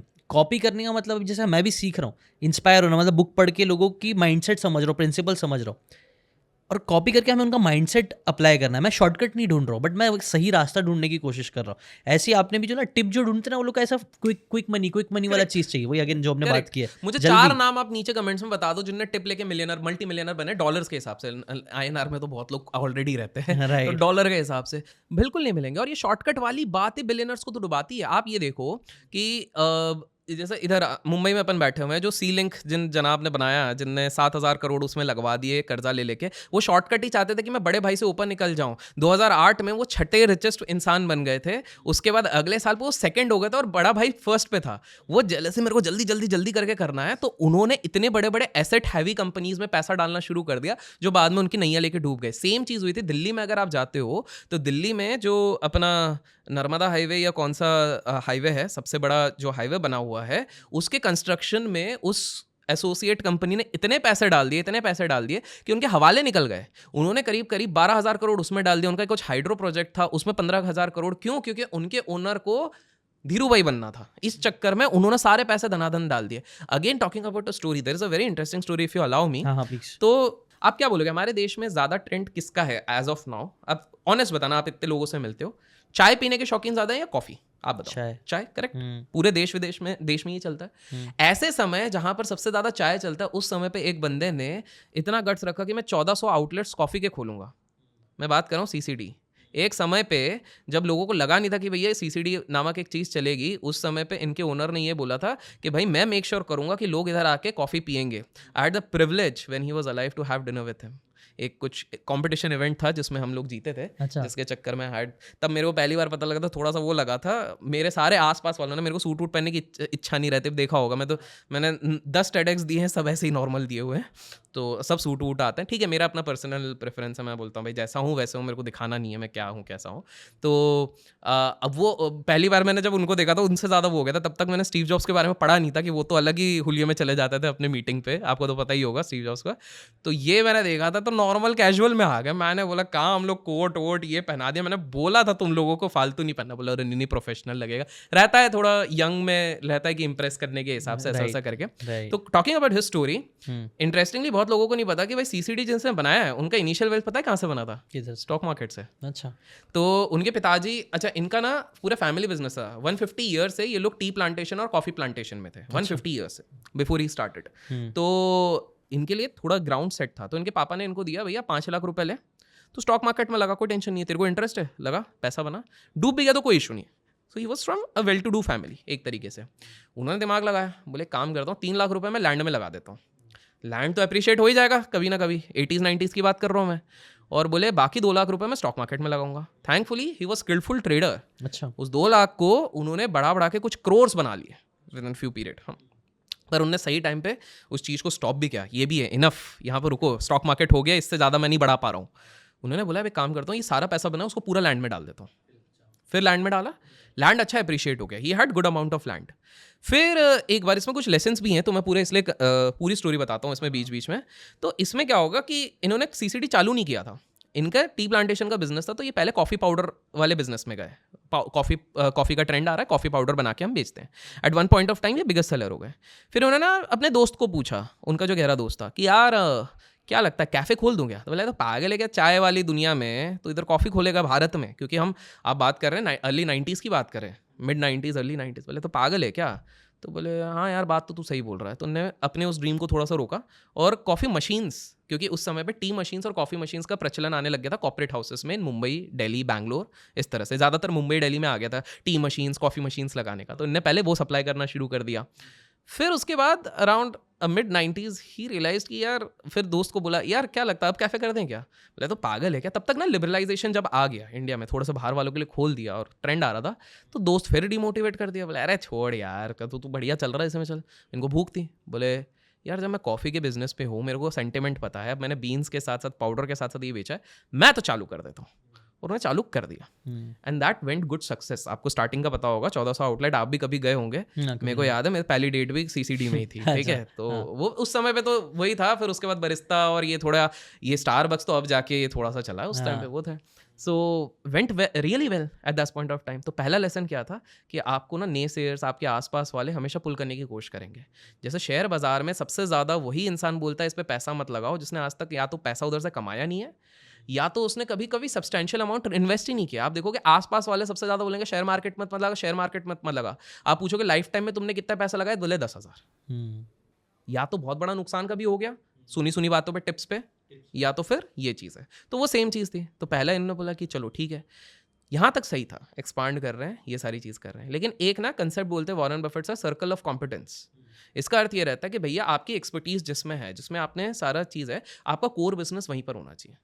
आप दुनिया भर की चीज़ों पे मत जाओ। आप जब जाने की कोशिश करो, गिरने के चांसेस ज़्यादा हैं। सेम चीज़ हुई थी, एक बंदा जो एविएशन कंपनी चलाने की कोशिश कर रहा था, उसके फोटे, उसके फैमिली बिजनेस बेवरेजेस का था। इंडिया छोड़ो, ग्लोब का 3rd मोस्ट सेलिंग उनके बियर की बॉटल थी। आज भी गोवा में जाके लोग पीते हैं। अच्छा। लेकिन उनके एक बार उनको चुल चढ़ गई कि मैं अपने बेटे को उसके बर्थडे के दिन गिफ्ट करूंगा एयरलाइंस, और उसके बाद आपको पता है एयरलाइंस में ही लंदन जाना पड़ गया उनको। तो पॉइंट है कि ये सर्कल ऑफ कॉम्पिटेंस, तो इनने ना सर्कल ऑफ, इनको ना घमंड आ गया, तो थोड़ा थोड़ा घमंड बढ़ रहा था। फिर इन्होंने क्या किया, इनके ना दोस्त बड़े अच्छे थे। बाय द वे, इनके जो फादर इन लॉ थे वो कर्नाटका के सीएम पोजीशन पे थे, और जो इनके मतलब काफ़ी एफ्लुएंट पॉलिटिकल फैमिली थी, एफ्लुएंट फैमिली थी। और जो इनके ये थे दोस्त थे, नंदन साहब थे जो इन्फोसिस के, नंदन। अच्छा, हाँ, okay. ये इनके दोस्त थे। इनफैक्ट आपको बता दो कि इन्फोसिस का जब आईपीओ आया था, काफ़ी सारे लोगों को आईपीओ का क्रेज है कि आईपीओ में पैसा डालो 21 दिन में पैसा डबल। इन्फोसिस का आईपीओ अंडर सब्सक्राइब था, कोई ले ही नहीं रहा था। अच्छा। इन्होंने सबसे बड़ा चंक उठाया उस समय पे। अच्छा। और इन्होंने 6 महीने में 6 गुना पैसे इन्फोसिस से कमाए थे। इन्होंने माइंड ट्री नामक एक और कंपनी में लगाया था। तो इनको लगा यार मैंने इस पे भी हाथ रखा, ये भी पैसा चल गया। तो इनको क्या लगने लग गया, वो बोलते हैं ना, मैं जिसको छूंगा वो सोना हो जाएगा। हाँ, अपनिच भगवान है, बस वो वाला फीलिंग आ गया। यहीं पे सबसे गलत हो गया। इन्होंने रियल एस्टेट धनाधन हड़पना शुरू कर दिया। रियल एस्टेट के बाद ना इन्हें कॉर्पोरेट टावर्स बनाने लग गए कि बॉस आप लोगों को ऑफिस खोलना है, इधर पार्क बना देता हूँ, आप इधर आके आ जाओ। जबकि इनका वो फोटे नहीं था। इसके बाद इन्हें एडवाइजरी बिजनेस चालू कर दिया। वे टू वेल्थ करके एक एडवाइजरी बिजनेस भी इन्हें चालू कर दी। ठीक है, मतलब स्टॉक एडवाइजरी भी चालू कर देंगे। इन्होंने मतलब हर चीज़ में घुस गए। फर्नीचर के बिजनेस में घुस गए। वही फर्नीचर जाता था, सीसीडी में भी वही फर्नीचर जाता था, इनके वे टू वेल्थ में भी वही फर्नीचर, इनके सारे बिजनेस में वही फर्नीचर जाता था और उसी को वो बेचते थे। हर चीज़ में वो घुसने लग गए। अब over the period of time क्या होने लग गया, कर्जा बढ़ता गया बढ़ता गया बढ़ता गया बढ़ता गया। अब ना बहुत सारे बिजनेसमैन, ये जो रईस लोग रहते हैं, इन लोगों का प्लान, एग्जिट प्लान यही रहता है कि एक टाइम पे हम इतना स्केल कर रहे हैं, रेवेन्यूज बढ़ा लें कि बाद में जैसे ही कंपनी लिस्ट होगी तो हम तो सारा पैसा हमारा एग्जिट हो जाएगा, हम बढ़िया, और लोन उधर से ही हम कर देंगे। अब प्रॉब्लम क्या हो गई, जब ये लिस्टिंग हुई तब ना इनकी पॉलिटिकल, बिकॉज इनका इतना एफ्लुएंट पॉलिटिकल वो था, तो पॉलिटिकल ड्रामा काफ़ी ज़्यादा शुरू हो गया। अच्छा। लिस्ट तो अच्छा हुआ, लेकिन उसी दिन 18% मार्केट में शेयर गिर गया, अरे बाप रे। और उसके बाद वो गिरता रहा। फिर मार्केट में खबरें आने लग गई कर्जे की, फिर वो कर्जे के चक्कर में एसेट बेचना पड़ा, फिर वो एक लूप साइकिल चल जाता है, अपने एसेट्स बेचने पड़ रहे हैं, कैश रिच बिजनेसेस बेचने पड़ रहे हैं, वो कर्जा बढ़ता गया बढ़ता गया बढ़ता गया बढ़ता गया, and that was the debacle. तो प्रॉब्लम क्या हो गई कि इनके दिमाग में एक चढ़ गया था कि जिस तरह से टाटाज, बिरलाज और अंबानीज ने एम्पायर बनाए हैं, मैं जल्दी से जल्दी ये चीज़ करने की कोशिश करूंगा। What they fail to realize कि टाटाज 200 साल की एक लेगेसी लेके चल रहे हैं, वो ये भूल गए कि अंबानीज की बात करें तो 40-50 साल की आज लेगेसीज लेके वो चल रहे हैं। वो जल्दी जल्दी के चक्कर में, शॉर्टकट के चक्कर और कंपैरिजन। अगर वो अपने कॉफी बिजनेस पे ही वो करते, यू नेवर नो, हो सकता है आज वो स्टारबक्स को टक्कर दे रहे थे। राइट। टाटा को कोलैबोरेट करने का मौका तक नहीं देते, टाटा शायद इनके साथ कोलैबोरेट कर लेते हैं। राइट। आई थिंक ये जो मिस्टेक है, मेरे को लगता है हर इंसान अपने लेवल पे कभी ना कभी करता ही है, जहाँ पे Correct. हमें ना बहुत जल्दी चीज़ों को, मतलब वही अगेन शॉर्टकट फास्ट चाहिए, और हम अपने आप को अगेन अपनी जर्नी को कंपेयर करने लग जाते हैं किसी और की जर्नी से। हमें लगता है यार उसने ये किया तो हमें भी यही चीज़ करनी है, और वो हर लेवल पे देखने मिलता है। बट हम ये नहीं समझते कि जैसे आपने भी बोला कि हमें अपने पे फोकस करना चाहिए, हमारी कंपेटेबिलिटी हमें क्या चाहिए, हमें क्या खुशी दे रही है, उस पर फोकस करके स्लो ग्रोथ की यार तरफ मैं जाना चाहिए। अपना लाइव एग्जांपल देता हूँ। सितंबर 2023 इंस्टा पे मेरे वो कुछ 180 के फॉलोअर्स थे। उस समय पे एक बहुत बड़ा कंट्रोवर्सी हो गया मेरे नाम पे, ठीक है। लोगों ने अनफॉलो अभिषेक के कैंपेन्स चालू कर दिए, इतने ज़्यादा हो गया, ठीक है।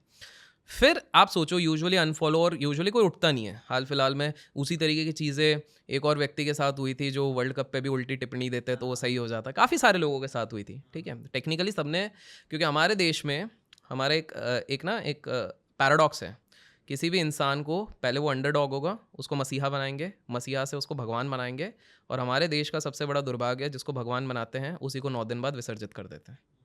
और यही चीज़ होती है सारे स्टार्स के साथ। अंडरडॉग तक आपको अप्रिशिएट करेंगे, ऊपर तक पहुंचते तक अप्रिशिएट करेंगे, बट जब आप एक लेवल ऊपर आने लग जाओगे, आपको सब खींचना चाहेंगे। उसमें लोगों को प्लेजर मिलता है, साइडिस्टिक प्लेजर मिलता है किसी को खींचने में। हमारे देश में बहुत बड़ा क्रैब मेंटालिटी है, ठीक है। तो टेक्निकली मुझे काफ़ी लोग बोल रहे थे कि उस समय पे on the social media front, कि जो प्रूवन है, जो सब कर रहे हैं, कैरेक्टर प्ले कर रहे हैं, वो करो। ग्रीन स्क्रीन, मैंने आज तक कभी ग्रीन स्क्रीन यूज़ नहीं करी। मतलब मैं इंस्टा का फिल्टर यूज़ किया है, ग्रीन स्क्रीन कभी लिया नहीं है। एक बार मंगाया था, वो मेरे अटाले जहाँ पर रखे हैं उनको ढकने के लिए काम आता है। तो ये सब चीज़ें, long story short, not trying to brag, as of now today Instagram का हाईएस्ट फॉलोड फाइनेंस इन्फ्लुएंसर हो चुका हूँ मैं, माशाल्लाह। सो इट इज़ टेक्निकली, जो फर्स्ट थे वो अभी 3 महीने पहले ही सेकंड हो चुके हैं अभी। But I have not celebrated या कुछ ऐसा कुछ, ठीक है, नॉर्मल है, this is just number with in a year spans of time. आप अगर मल्टीपल में भी देखो, 180K से 2.8 million technically at this point of time, जब हम रिकॉर्ड कर रहे हैं, तो वो कितना एक्स हुआ होगा। बट इंटरेस्टिंगली, मेरे आप कोई भी ये वीडियो देख रहा है, अभिषेक कर ऑफिशियल इंस्टाग्राम पे जाके चेक करो, आपको एडिटेड वीडियो कुछ नहीं दिख रहे हैं। एडिट सिर्फ जब अगर ब्रांड वीडियो होगा तो थोड़ा बहुत होगा, ठीक है, समझ रहा हूँ। सब रॉ है, ऐसे उठा के मैं डाल रहा हूँ। मेरी कोई फ्रीक्वेंसी नहीं है। लोग बोलते हैं कि एक वीडियो डालो या 2 वीडियो डालो, मेरा मन होता है मैं एक दिन में 6 रील डालता हूँ, और मन होता है तो मैं एक भी नहीं डालता हूँ, ठीक है। एक फोटो डालूंगा, 3 फोटो, लोग बोलते हैं प्रोफेशनल फोटो डालो, मैं नहीं डालता हूँ। But still on an average, भगवान की दुआ से, लोगों के प्यार से, आज है, पता नहीं कल होगा नहीं होगा, एवरेज अगर मेरे 30 वीडियोस का आप एवरेज एंगेजमेंट देखोगे तो करीब 1.5 मिलियन का वो रहता है, व्यूज़ रहता है मेरे पेज के, and decent comments and engagement, likes and all those things, ये सारी चीज़ें रहती है। लाइक्स भी काफ़ी रहता है, मतलब किसी को तो पसंद आ रहा है, तो वो वाली चीज़ है। Point I am trying to say is कि अगर मैंने ये सोचा था कि मैं कंपेयर करूँ कि मेरे फील्ड में उस समय पे जितने लोग 180 के, तो किसी में भी टॉप नहीं होता आज के टाइम पे इंस्टा पे, तो बहुत सारे लोग ऊपर थे। मैं अगर ये कंपेयर करता कि नहीं यार वो ये कर रहा है, वो ये कर रहा है, वो रोल प्ले कर रहा है, ये कर रहा है, एडिट कर रहा है, तो मैं करूँ, तो मैं नहीं कर पाता। दूसरी चीज़, ऐसा नहीं है मैंने ट्राई नहीं किया, मैंने 1-2 वीडियो ट्राई भी किए उस फॉर्मेट में, but I was not comfortable. मैंने ये सोचा यार अभिषेक, अपने आप से पूछ, क्या तो इससे खुश रहेगा और क्या इसको सस्टेनेबल वे में तू कर पाएगा? आंसर अंदर से आया नहीं। और मैंने एक चीज़ देखी है ज़ीशान भाई, ये मैं आपके ऑडियंस को भी कहना चाहूँगा, किसी भी फील्ड में वो है, आज अगर कोई व्यक्ति डॉक्टर भी है, कोई एस्पायरिंग UPSC का भी एस्पिरेंट है, ये है, जब तक आप कोई ऐसा काम नहीं करते हो जो आपका दिल से आता है कि बॉस ये करना चाहिए, तब तक ना आपको खुशी मिलेगी ना प्रोग्रेस मिलेगा। Right, this is the reality. ये आई थिंक ये सबसे बेस्ट लेसन जो दे सकते थे मैंने सबसे तुमने दे दिया, क्योंकि ये मैं भी रिलेट कर पा रहा हूँ। मुझे पता है, मैं भी ना अपनी लाइफ में मतलब भटक गया तब जब मैंने दूसरों को ज़्यादा देखना स्टार्ट कर दिया कि ये ऐसा कर रहा है, ये ऐसा कर रहा है, चलो मैं भी अब ऐसा करता हूँ। मैं जैसे आपने आपका बताया ना, हाँ, अब हाँ। मेरे एक आदत है, मैं ऐसा ज़्यादा बोलता नहीं हूँ, बट मैं ऑब्जर्व कहीं ना कहीं हल्का फुल्का मैं करता रहता हूँ। तो आपने, आई एम नॉट नेमिंग और एनीथिंग, क्योंकि मैं एनालाइज करता हूँ, तो मैंने देखा था कि आपने आज से 1-1.5-2 साल पहले कुछ एक इनिशिएटिव लिया था ऑन द बिजनेस फ्रंट, कुछ एक चीज लिया था, एंड आई वाज लाइक कि एक्सपेरिमेंट के हिसाब से सही है, लेकिन ज़ीशान भाई क्या शायद इसको ये करना चाहिए, नहीं करना चाहिए। एंड देन आई रियलाइज कि आपने उसको थोड़ा नॉर्मलाइज करके फिर अपने जो आपको दिल से जो पसंद आता है, आपने वो चीज़, आप समझ गए होगे जिस चीज़ पे, फिर आपने वो चीज़ करनी शुरू करी है। तो मैंने आपके वो चीज़ देखी। और एक चीज़ बड़ी इंटरेस्टिंग है, आई थिंक मैंने आपका जो सबसे पहले वीडियो कुछ साल पहले देखा था, because if I am not wrong, books की समरी सबसे पहले इंडियन कंटेक्स्ट में तो शायद आपने ही फॉर्मली बनाना शुरू करी थी, क्योंकि मेरे को जितना मैंने आपका देखा, मेरे को कोई दूसरा होगा तो ऑफेंड मत हो जाना भाई, मैंने इनका देखा था जितना मेरे को ध्यान है, तब आपके एनिमेटेड फॉर्मेट में आते थे, वाइट बोर्ड बोलते हैं। सच बताओ, मैंने ना उसके बाद गूगल भी किया था उस टाइम पे कि भाई ये वाइट बोर्ड बनाते कैसे, कुछ एप्स आते थे, डूडली, वीडियो स्क्राइब, हाँ ये वो करके, नहीं हुआ यार, क्योंकि मेरा वो पैशन नहीं था, सिंपल सी बात है। ऐसा मैंने कभी डाला नहीं, बट मेरे को बड़े खुशी हुई यार, ऐसे मैं बोलूंगा और वो ड्राइंग बन के आएगी, बिल्कुल हाँ वो बताएगा। नहीं हुआ भाई, मैंने उसका ट्रायल वर्जन, शायद पेड भी आता था वो, if I am not wrong, कुछ ऐसा था, तो वो नहीं हुआ। तो मैंने आपका प्रोग्रेशन देखा है, और आप बिकॉज आज आप इधर हो, बिकॉज आपने दिल की सुनी है, यू केप्ट ऑन प्रोग्रेसिंग।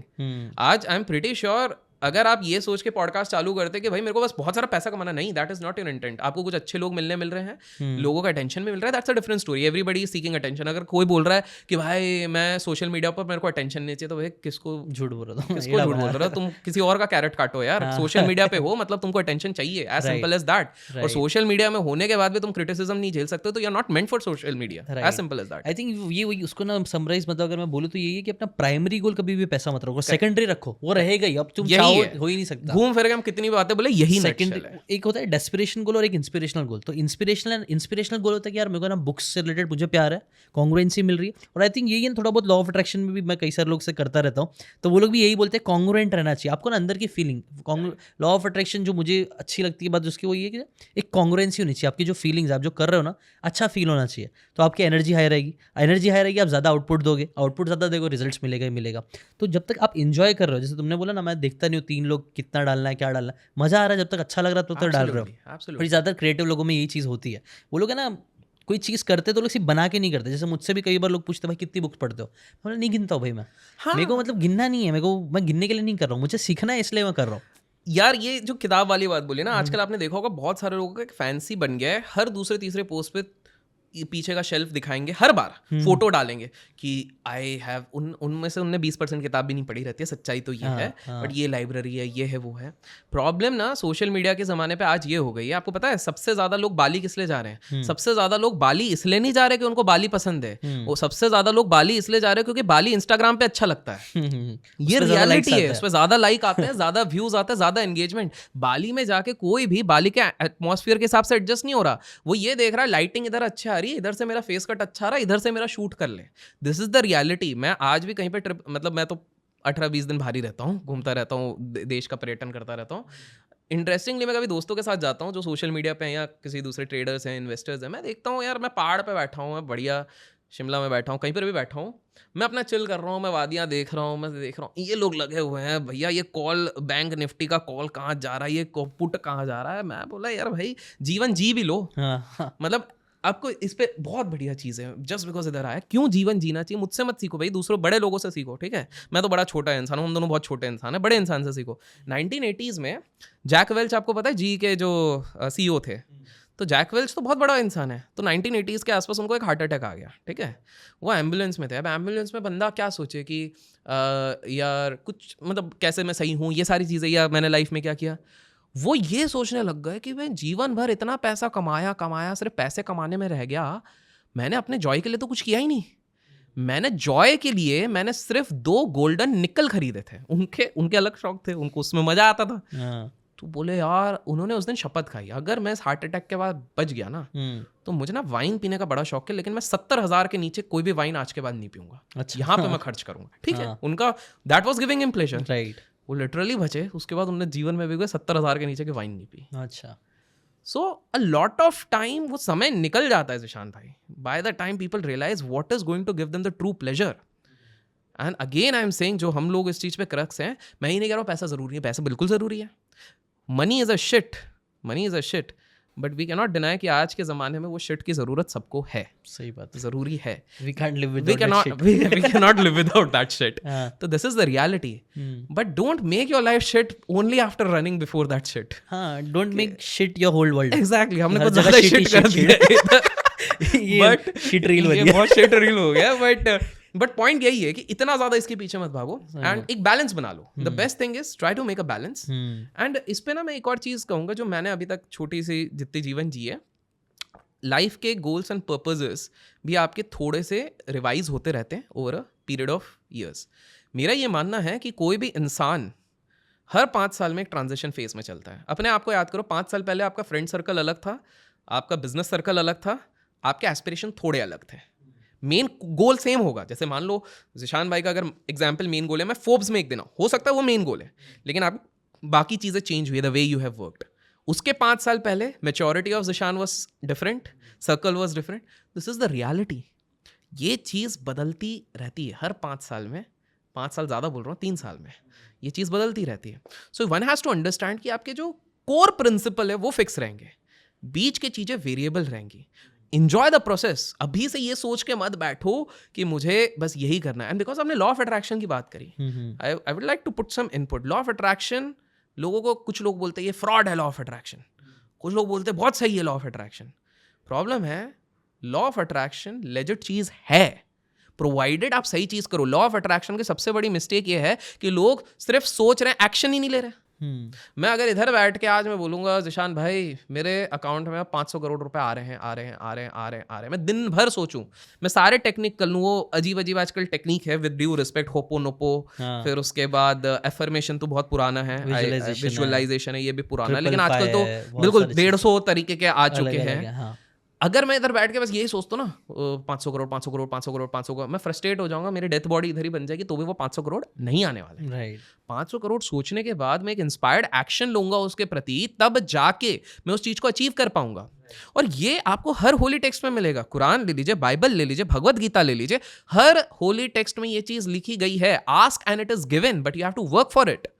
कर्म करते जा, फल की चिंता ना कर। What is that? कि सबकॉन्शियस आपका काम करेगा, लेकिन आप काम तो करो। You have to work towards your goal. Right. Henry Ford की बहुत फेमस कहानी है, नेपोलियन हिल ने जो बताई हुई थी, कि हेनरी फोर्ड भाई गए, उन्होंने बोला कस्टमर के लिए कार बनानी है, और वो कार की टेक्नोलॉजी नहीं थी। उन्होंने लोगों को बोला कि बनाओ, तो सारे वो लोग बोले इंजीनियर नहीं बन पाएगा, बोले बनाओ, बोले नहीं बन पाएगा, बनाओ नहीं बन पाएगा, बोले मैं जानता ही नहीं हूँ, बना के देखो, फिर बोले शायद बन जाए, फिर बना के देखो, बना के देखो, बना के देखो, फोकस बना रहा, और उसके बाद 20वें दिन पे वो गाड़ी बन गई। बोले हाँ सर हमने क्रैक कर लिया, गाड़ी बन सकती है। राइट। ये बहुत इंटरेस्टिंग स्टोरी है, one of my favourite classic books है think and grow rich. Amazing. तो अच्छा, ये किताबों का भी एक बहुत इंटरेस्टिंग रूल है। आपके तो पूरा करियर काइंड ऑफ बुक्स के अराउंड ही बना हुआ है। तो ये ना बहुत, देखो सिंपल सी बात है ज़ीशान भाई, आप और मैं, क्यों किताब पढ़नी चाहिए किसी को भी in general, in the world of short form technology, short form content, क्यों किताब पढ़नी चाहिए? 2 रीज़न है, और ये बड़े बड़े इन्वेस्टर्स भी करते हैं। वॉरेन बफेट क्यों 350 पेजेस रोज पढ़ते थे, आज भी पढ़ते हैं, करेक्ट। किसी भी बड़े आप फंड मैनेजर को देखोगे, वोरेशियस रीडर है, आज भी मुकेश अंबानी हफ्ते की 2 किताबें पढ़ते हैं। अच्छा, ओके। क्या जरूरत है भाई उनको, इतना बड़ा इंसान है क्या? Because he wants to remain, एंड वो ऐसा नहीं कि सिर्फ पेट्रोकेमिकल पढ़ रहे हैं या डेटा पढ़ रहे हैं, वेरी टॉपिक्स पढ़ रहे हैं। चार्ली मंगर तो खुद कहते थे कि भाई आपको एक स्विस नाइफ जैसा होना चाहिए, मल्टी डायमेंशनल होना चाहिए, यूनिडायरेक्शनल नहीं होना चाहिए, मल्टी डायमेंशनल, तब जाके आप सोच पाओगे हर तरीके से, पर्सपेक्टिव्स होने चाहिए। That is precisely what they are trying. तो बुक पढ़ने से पहले क्या होता है, आपका न्यूरोलॉजिकल डेवलपमेंट्स होने लग जाते हैं नए। जैसे देखो आप जितना जिम जाते हो उसके हिसाब से आपके मसल डेवलप होते हैं, मसल ग्रोथ होता है, मेंटल वर्क आप जितना करोगे उतना आपका ग्रोथ होने लग जाएगा। As simple as that, that is number 1। Second चीज़ है, हम लोगों के पास ना लिमिटेड टाइम है। हमारे पास मोटा मोटी 25,000 दिन है जब हम इस प्लेनेट पे अभी चलने वाला है, ठीक है। 25,000 में हम 25,000 किताबें नहीं पढ़ सकते, 250 किताबें भी शायद पढ़ लें तो अच्छी बात है, अगर बीच बीच में, क्योंकि लोगों के पढ़ने की इतनी आदत नहीं है। यूएस में 28% से डिक्लाइन हो चुका है रीडिंग हैबिट स्ट्रेंजली। इंडिया में तो हैबिट शुरू करनी पड़ेगी पहले बहुत लोगों को बिफोर इट लेकिन आई थिंक डिक्लाइंस। बढ़ रही है अपना, इधर इंडिया बढ़ में रही है, that is good, thanks to people like you. तो वो थोड़ा एजुकेशन वहां पर पढ़ रहा है। बट इंटरेस्टिंगली क्या हो रहा है कि एक आप और मैं, हम लोग ज़्यादा से ज़्यादा 80, 90, 100 साल तक जिएंगे, लिमिटेड लाइफ। उस लिमिटेड टाइम पे खुद हर चीज करना, एक्सपीरियंस करना, ये पॉसिबल नहीं है। So why not to learn from others experience, others mistake. जिसने वो मिस्टेक करी है वो हम रिपीट ना करें। एग्जैक्टली। जैसे फॉर एग्जाम्पल मैंने काफ़ी सारी चीज़ें किताबों से, जैसे कुछ चीज़ें समझ ली, जैसे काफ़ी सारे बिलियनर्स ने अपनी ऑटोबायोग्राफी में लिखा है कि हमारी सबसे बड़ी गलती थी कि हमने सारी चीज़ें एक ही वेंचर में लगा दी और हमने कैश ही नहीं रखा, और जब वो फेल हो गया तो हम 10 साल पीछे हो गए। तो एक चीज़ समझ में आ गई, सारा पैसा एक जगह नहीं लगाना है, चाहे स्टॉक मार्केट में जितना भी उस्ताद बन जाओ। मेरे 9 जगह पे मैंने पैसे लगा के रखे हुए, रियल एस्टेट हो गए, बॉन्ड्स हो गए, रिट्स हो गए, सब वेरिड टाइप के बिजनेस हो गए, जो भी हैं सब जगह लगा के रखे हैं, क्योंकि मैं तो वर्स्ट के सिनेरियो मान के चल रहा हूँ। एलियन ने अटैक कर दिया स्टॉक मार्केट पे, स्टॉक मार्केट खत्म हो गया, कुछ भी हो सकता है भाई। मतलब this is a very out of the box thing. But भाई कोरोना भी किसने सोचा था, आ गया ना, कोविड हिला दिया था सबको। तो और कितने खाने पीने के बिजनेसेस जिनके पास कैश रिजर्व नहीं थे, रातों रात बंद हो गए। राइट। मैं मुंबई आता हूँ, मुंबई में मैक्सिमम ड्राइवर्स मेरे को ऐसे मिलते हैं जो बोलते हैं हमारा फूड का बिजनेस था अच्छा। बिफोर कोविड, फिर वो आ गया, माल पड़ा रह गया, कोई लिया नहीं, डेट में चले गए, खत्म हो गए, फिर हम अब ड्राइव कर रहे हैं। सो द पॉइंट है, life is so uncertain, unpredictable है कि बहुत ज़्यादा ज़रूरी है कि आप अपने इनकम्स को भी डाइवर्सिफाई कीजिए। Average millionaire has 7 sources of income, this is well varied. आपको क्या लगता है वॉरेन बफेट इतने बड़े क्यों बने? वॉरेन बफेट, लोग बोलते हैं देखो वॉरेन बफेट ने ना कभी भी ट्रेनिंग नहीं दी, वॉरेन बफेट ने कभी टिप्स नहीं दी। अरे भैया उनके पास 9 सोर्सेज ऑफ इनकम थे, 9 तरीकों से कैश फ्लो आ रहा था। गीको में उन्होंने इन्वेस्ट किया तो उधर से फ्री कैश फ्लो आता, तो उसी पैसे को तो इन्वेस्ट करते थे। आपको क्या लग रहा है पहाड़ आसमान से उनको पैसे आने लग गए थे? सो ही हैड दोज 9 एरियाज जहां से उनको पैसा आता था। लोग बात करते हैं राकेश झुनझुनवाला जी ने, राकेश झुनझुनवाला तो सिर्फ ट्रेडिंग करते, किसने बोला था ट्रेडिंग? थोड़ा गूगल तो करो, तब जाकर पता लगेगा। राकेश झुनझुनवाला पहले ब्रोकिंग बिजनेस थे, तो ब्रोकरेज से कमाते थे। दूसरा, वो एल्केमी कैपिटल में कंसल्टिंग बोर्ड में थे, उधर की भी फीस अलग से आती होगी। तीसरा, वो मूवी इंडस्ट्री में इन्वेस्ट करते थे, इंग्लिश हो गई, कियन का भी आई थिंक सो किया हुआ है, काफी सारी इस तरह की मूवीज है जिसमें उन्होंने इन्वेस्ट किया राकेश झुनझुनवाला ना। चौथा, जुहू के पास मैक्सिमम प्रॉपर्टीज इन्वेस्टमेंट के पर्पज से उन्होंने लिए थे 300-400 करोड़ रुपए के, ताकि उसको वो बाद में बेच के उससे पैसा कमा सके। पांचवा, बैंगलोर में जाके हॉर्स रैंचेस के इधर भी इन्वेस्टमेंट उनके चलते थे। सो पॉइंट इज, राधा किशन दम्मानी सिर्फ ट्रेडिंग से बनाया भैया, उनका मेन नेटवर्थ उस चीज से बना है जिसका ट्रेडिंग से कोई लेना देना नहीं है, डी मार्ट से उनका मेन नेटवर्थ बना है। So point you got to understand, every individual, आप जितना भी बोल लो। फिर कुछ लोग बोलेंगे, अभी एक दूसरा नरेशन रहता है कि भाई जब इन्वेस्टिंग से इतने पैसे बनाते हैं तो ये तो सोशल मीडिया में नहीं आता। ज़ीशान भाई, आपको मैं बता दूं कि दुनिया का जो सबसे बड़ा हेज फंड वो होता है जो मिनिमम 15 करोड़ रुपए एक क्लाइंट से लेता है। दुनिया का जो सबसे बड़ा हेज फंड चलाता है ब्रिज वाटर हाउस, उसका जो ऑथर है रे डालियो, जो चलाते हैं, जिन्होंने प्रिंसिपल्स, एक बहुत ही प्यारी किताब लिखी हुई है। तो मैं आपको बता दूं, रे डालियो भाई साहब भी तो यूट्यूब पे रेगुलरली आते रहते हैं, क्या जरूरत है? नहीं, बिलियनर लोगों के पास तो बिल्कुल टाइम नहीं होता, ये सब खुद ही मन घंटा। अगर बिलियनर के पास टाइम नहीं होता ना, तो भाई साहब हमारे इलॉन भैया एक्स पे जाके ये नहीं करते डोज कॉइन आज ऊपर चले जाएगा, बिटकॉइन आज नीचे चले जाएगा, और वो इधर उधर कमेंट बाजी नहीं करते, जुकरबर्ग आजा अपन बॉक्सिंग खेलते हैं, वो सब नहीं करते। तो ये सब धारणाएं, गलत धारणाएं, व्हाट्सएप फॉरवर्ड वाली चीज़ें हटाना शुरू करो। Billionaires have all the right to enjoy their life in their own ways. वो उनका वो पर्पस ड्रिवन है। इलॉन मस्क का पर्पस इसमें, Elon Musk is living a higher purpose. उसका मेन पर्पस तो वो बोल चुका, भैया मेरे को मंगल में एस्टैब्लिशमेंट करना है ये right. और अभी हाल फिलहाल में जब हम रिकॉर्ड करें, I don't know when this will get release, तो उन्होंने पूरा 9 स्टोरी की बिल्डिंग लॉन्च करके उसको वापस वहां पर पकड़ा, कैच पकड़ा। तो जस्ट इमेजिन, वो अलग पर्पस पे खेले जा रहे हैं। एक बार क्या हुआ था, बिकॉज इलॉन मस्क की बात आई, तो इलॉन मस्क के साथ एक और व्यक्ति थे, स्टीफन हॉकिंग। वो दोनों एक प्रोजेक्ट पे वर्क कर रहे थे। इलॉन मस्क और स्टीफन हॉकिंग एक प्रोजेक्ट पे वर्क कर रहे थे कि 2029 तक हम एलियंस को स्पॉट करके रहेंगे। अच्छा। इनका पर्पस ही अलग चल रहा था। अलग ही। तो स्टीफन हॉकिंग से एक बार जब एक इंटरव्यूअर था, तो वो देख रहा है स्टीफन हॉकिंग सबको हंस के, जिन लोगों को नहीं पता फोटो जाके सर्च करो पहले स्टीफन हॉकिंग कैसे दिखते थे, फिर पता लगेगा। जो लोग दुखी होते हैं ना, ये उन लोगों के लिए भी इसके बाद एक मैसेज दूंगा, दुखी होते हैं कि भाई लाइफ स्टोरी में बहुत इंस्पायरिंग है। आई थिंक उनकी किताब भी थी ना यार, मैं नाम भूल जा रहा हूँ, इन टाइम मशीन या कुछ ऐसा करके, कुछ तो भी फिजिक्स की एक किताब है। तो स्टीफन हॉकिंग से ना एक इंटरव्यूअर देख रहा है, वो सबको हंस के आंसर दे रहे हैं, ऐसा करके दे रहे हैं। व्हील चेयर पे रहता है एक बंदा जो कंप्यूटर से बात करता है, उनके 10% बॉडी पार्ट काम करता है, दैट्स इट, करेक्ट। 10 ये भी ज्यादा बोल दिया, आई थिंक सो। वो तो मतलब हाँ, सिर्फ शायद से ब्रेन था वो, ब्रेन का ही मैंने 10% काउंट किया है, हाँ। बाकी तो कुछ काम नहीं कर रहा था। तो ना एक इंटरव्यूअर ने पूछा, देख रहा है तो हंसते खेलते मतलब आंसर सबको दे रहे हैं, बोले भाई आपके पास तो कुछ भी नहीं है, टेक्निकली तो बॉडी भी नहीं है, आप खुश कैसे हो, आप आंसर कैसे दे रहे हो? तो उन्होंने आंसर दिया स्टीफन हॉकिंग ने कि यार 21 साल की उम्र में मुझे पता लग गया कि ऐसी चीज़ों के बारे में सोच के कोई फ़ायदा नहीं जो मेरे कंट्रोल में नहीं है, तो क्यों ना मैं उन चीज़ों पे वर्क करूं जिस पे मेरा कंट्रोल, मेरी खुशी पे मेरा कंट्रोल है, मेरे विजन पे मेरा कंट्रोल है, मेरे थॉट पे मेरा कंट्रोल है, मैं अपने पर्पस पे वर्क करूंगा और मैं खुश रहूंगा। तो निक जो एक ऑथर है, उनके भी हाथ नहीं है, पैर नहीं है, कुछ नहीं है, motivational is the biggest motivational speaker. लेकिन हम लोग रोते रहेंगे, यार मेरे को संजना छोड़ के चले गई है, अब तो मैं नशे काट लूंगा, ये काट लूंगा, वो काट लूंगा। अनफॉर्चुनेटली कई लोग कर भी लेते कर रहे हैं। कोटा में आप देखिए, अरे भाई ये सब डिप्रेशन की बात करें, डिप्रेशन किसको बोलते हैं मैं बताता हूँ। अगर आप 1900 साल के 1900s में अगर आप पैदा हुए होते, जब तक आप 14 साल की उम्र के हो रहे हो, तब तक स्पेनिश फ्लू आ जा रहा है, 22 मिलियन लोग उधर मर गए, ठीक है, नौकरियां नहीं लग रही, चलो वो छोड़ो। जब तक आप 29 साल के हो रहे हो, तब आपको लगा चलो मैं नौकरी करता हूँ एक अच्छी वाली, घर वर चलाऊंगा, तब दुनिया का सबसे बड़ा रिसेशन आ गया, 1929 का ग्रेट डिप्रेशन आ गया, 25 साल तक आप पैसा नहीं कमा सकते हो, उस चीज से आप निकल रहे हो, आप बोलोगे चलो अब मैं इधर से निकल गया हूँ, तो कोरियन वॉर हो गया, वियतनामीज वॉर उसके बाद फॉलोड अप हो गया, आप बोलते हो चलो कुछ नहीं, बीच में 2 वर्ल्ड वॉर हो गए, वर्ल्ड वॉर 1, वर्ल्ड वॉर 2 हो गए। आप 75 की उम्र तक जब पहुंचते हो, 75 तक पहुंचते हो, तब तक तो आपके पास ना सेविंग है, ना इनकम है, ना ढंग की फैमिली, हर बार डर से कि कल मेरे सर पे बॉम्ब ना गिर जाए, ये चीज चल रहे हो। अरे वो बंदा डिप्रेस नहीं हो रहा है और आप छोटे छोटे फेलियर से यहां पर डिप्रेस हो रहे हो। You got to understand, depression ना आजकल एक फैशन स्टेटमेंट बना दिया है। आए दिन हर इन्फ्लुएंसर को, I am guarantee, at least finance और बिजनेस वालों को ना एटलीस्ट 50 से 100 मेल महीने के आते होंगे, मैं सुसाइड करने वाला हूँ। आपको आए कभी मैसेज या मेल? आए। विद ड्यू रिस्पेक्ट, मेरे को एक बंदे ने, मैं बड़ा ना इमोशनली अटैच्ड हो जाता था, मेरे को मेरे दोस्त ने बताया भाई अगर तुम सबको एंटरटेन करने लग जाओगे ना, इट इज़ गुड, बट ये तुम्हारे मेंटली ड्रेनिंग हो जाएगा। और उसने मेरे को एक बहुत सही चीज़ बोली, बोले जो सुसाइड करने वाला होता ना, वो बता के नहीं करता, बता के नहीं करेगा। मैंने बोला बात तो सही बोल चाह रहे, आप रोक दो उसका, आप रोको, आप पैसे से कुछ हेल्प कर दो, कुछ कर दो। तो हाँ, तो मेरा ना ये एक मैसेज रहेगा सबके लिए ज़ीशान भाई कि आप अगर कोई मेंटल ट्रॉमा से जा रहे हो, आपको सही में लग रहा है कि कुछ इशू है, स्पीक टू समवन। सही, दैट्स द ओनली सोल्यूशन। ये मत सोचो मेरे माँ क्या बोलेगा, मेरे बाप क्या बोलेगा, अब्बू क्या बोलेंगे, नहीं। क्या होगा, एक लठ पड़ेगी, 2 चाटे पड़ेंगे, घर पे बंद कर देंगे, बात कर लो यार। उससे नहीं करना, अपने एक बहुत घनिष्ठ दोस्त उससे बात करो, just speak. And let me tell you, 90% problems हम अपने दिमाग में बना लेते हैं, वो कभी मटीरियलाइज होती ही नहीं है।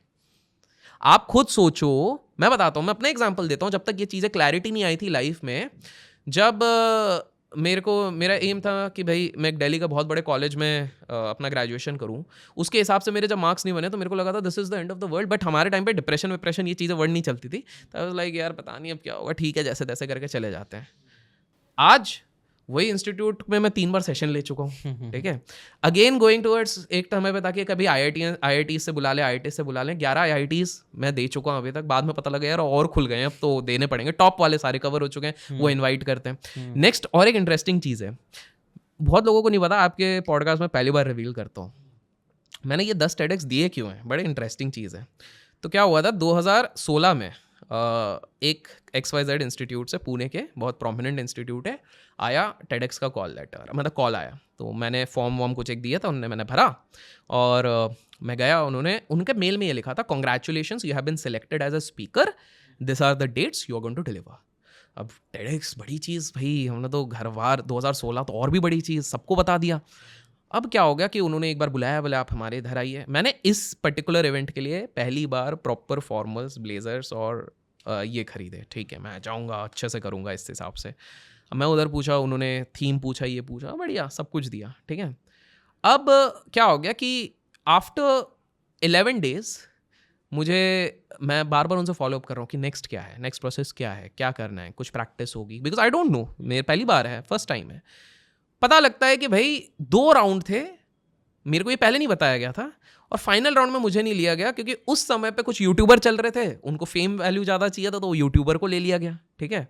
अपन तो कोई सोशल मीडिया पे थे ही नहीं तब, मतलब अपना एक पर्सनल फेसबुक अकाउंट था 400 फ्रेंड्स वाला, 400 में 400 भी नहीं 300 होंगे, वो 300 को कहीं ना कहीं मिला हुआ था, ऐसे वाले फ्रेंड्स थे और वो वाला चीज़ था। तो मैंने बोला that was shocking for me.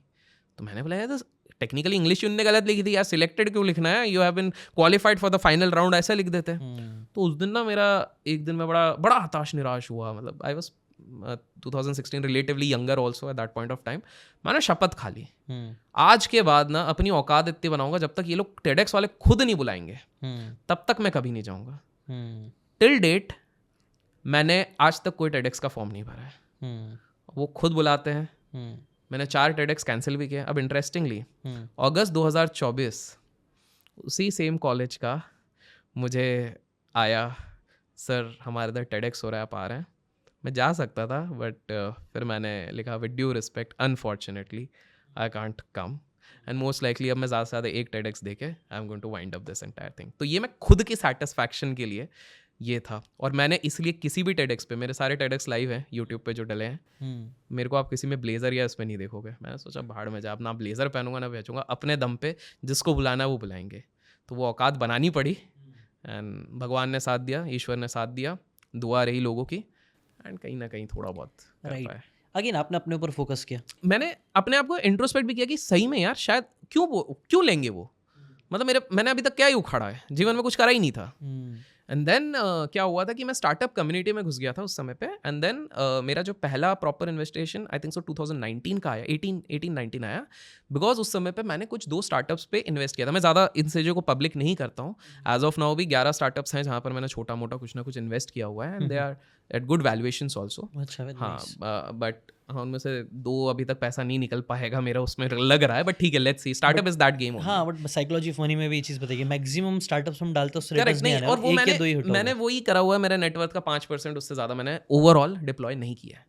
मतलब मैं उसको स्मॉल कैप इन्वेस्टिंग के हिसाब से ले रहा हूँ, गया तो गया, लेकिन मेरा ये है कि अगर उनमें से 2 भी 100x बन गया, मेरा काम निकल गया ना। सिंपल सी बात है। स्वापी से ये बात आ रही है क्योंकि आई थिंक ये बहुत इंपॉर्टेंट भी है कि बार बार अगेन हम कई बार हम चीज़ों को लेकर ना बहुत अपने दिमाग में कई बार बना लेते हैं चीज़ों को, ये है ये इससे खुशी मिलेगी, बट एक्चुअली में अगर हम अपने ऊपर ही काम करते तो फिर लोग खुद ही पीछे आएंगे। कई बार हम जिस चीज़ के पीछे जा रहे हैं, कई बार शायद वो पैसा होगा, शायद वो गाड़ी होगी, शायद वो बंगला होगा, बहुत सी चीज़ें होगी, उसके पीछे हम जाते हैं, बहुत निराश हो जाते हैं, बट एक्चुअल में अगर हम सिर्फ अपने ऊपर ही काम करते रहो, लोग खुद ही आएंगे अपने यार पास। 3 चीजें कर लो, आपको सक्सेस मिलनी है, वेल्थ भी मिलना है, और तीनों एस से चालू होती है। जब भी हताश निराश हो जाओ, पहले एस फॉर साइलेंस पे चले जाओ।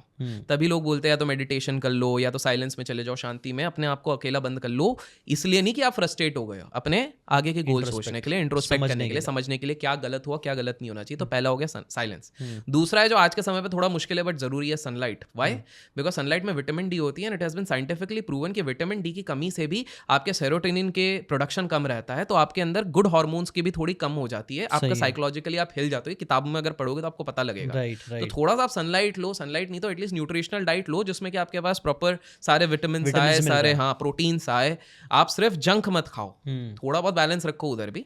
तो साइलेंस हो गया, आपने एस फॉर साइलेंस कर लिया, सनलाइट हो गया, और फाइनली आपको सेल्फ इंप्रूवमेंट पे वर्क करना पड़ेगा। It could be through podcast, it could be through books, it could be audio books, it could be e books, it could be by viewing and liking podcast like this, it could be anything. ये सारी चीजें अगर आप कर पाओगे, ये 3, आप किसी भी प्रॉब्लम से आप निकल सकते हो। That is the end this has been proven again and again and again by most of the people. जितने भी लोग सक्सेस हुए हैं वो आपने देखा होगा एक टाइम के लिए थोड़ा एकांत में चले जाते हैं, फिर वो जो कमबैक करते हैं। सेम सही बात है। कई बार ना जो जिंदगी की मैक्सिमम दुख और पीड़ाएं आती है ना, वो तभी आती है जब हम दूसरी चीज़ों को कंट्रोल करने की कोशिश करते हैं, उन चीज़ों को कंट्रोल करने की कोशिश करते हैं जो हमारे कंट्रोल में नहीं है, चाहे वो लोग हो गया, चाहे वो एनवायरनमेंट हो गया, चाहे वो वेदर हो गया, चाहे वो पॉलिटिक्स हो गया। लोग आप देखना मैक्सिमम लोग इसी चीज़ में घुसे हुए हैं, इसी चीज़ के बारे में सोच रहे, बट वो चीज़ आप कंट्रोल नहीं कर पाओगे। एक ही चीज़ हम कंट्रोल कर सकते हैं, वो है हम खुद, अपना माइंडसेट, अपने एक्शंस। हम ये चीज़ छोड़ने के बजाय हर चीज़ को उंगली कर रहे हैं, उसमें लड़ रहे हैं, एनर्जी वेस्ट कर रहे हैं। यहाँ पे कर लो, सब सही हो जाएगा। यार आप खुद सोचो, शाहरुख खान उस समय पे इंडस्ट्री में घुसे जब एवरेज जो सुपरस्टार होता था उसके हाइट 6 फीट के ऊपर रहती थी। अमिताभ बच्चन ले लीजिए, किसी को भी ले लीजिए, वो बंदा अगर ये बोलता कि मैं 5 फीट 7 इंच का हूँ या 5 फीट 8 इंच का हूँ, यार मेरे को लोग कैसे ट्रीट करेंगे। वो तो खुद अपने पुराने इंटरव्यूज में बोलते हैं, ना मैं दिखने में अच्छा था, ना मेरा कोई ऐसा परिवार था जो इस चीज़ से इन्वॉल्व था। अगर वो ये सारे लिमिटेशन सोचते कि यार मेरा तो कोई गॉड फादर नहीं है, मेरे तो कोई हाइट नहीं है, मेरा तो कुछ नहीं है, तो भैया शाहरुख खान आज के समय पे नहीं होता। शाहरुख खान ने सोचा मेरे पास स्किल है। एक बहुत इंटरेस्टिंग है, जॉनी लीवर से पूछा गया कि भाई शाहरुख और सलमान दोनों के साथ आपने काम किया, डिफरेंस क्या है? बोले सलमान को जो चीज़ आती है वो उस पर बहुत हार्ड वर्क करते हैं, शाहरुख के पास जो चीज़ आती है उस पर तो हार्ड वर्क करते हैं, जो नहीं आती ना उसमें ट्रिपल हार्ड वर्क करते हैं। जब करण अर्जुन की शूटिंग हो रही थी उस समय पे शाहरुख और सलमान के सीन हो रहे थे, शाहरुख को ना एक्शन आता है ना डांस आता है, सलमान को सब आता है। तो सलमान भाई एक टेक में निकल जाते हैं, लेकिन सलमान को शाहरुख के चक्कर में बार बार टेक करने पड़ रहे हैं। हाँ, ये सुना। बट शाहरुख उस लेवल से प्रैक्टिस कर करके जब ना उनको डांस आता है ना एक्शन आता है, उसके बाद फास्ट फॉरवर्ड अगर वो जवान जैसी मूवी दे सकते हैं तो आप समझ सकते हो, and which was a mega blockbuster movie, तो यू कैन अंडरस्टैंड द। अरे वो बंदा आज उसको क्या ज़रूरत है कि भाई जब शूटिंग का टाइम है तुम सिर्फ 5 घंटे सो और बाकी घंटे काम करो, क्या ज़रूरत है? Is the king Khan. But that is the passion. वो ये भी कहते हैं कि मेरी एक्टिव लाइफ तक मैं एक्टिंग कर करके ही मरना चाहता हूँ। Right. That is the passion. So there is a reason क्यों शाहरुख खान दी शाहरुख खान है, विराट कोहली दी विराट कोहली है, धोनी दी धोनी है। ये सारी चीजें उन्होंने वो करी हुई है, मतलब they are so passionately driven around this thing. जैसे मैं बताता हूँ, एक बहुत बढ़िया किस्सा है।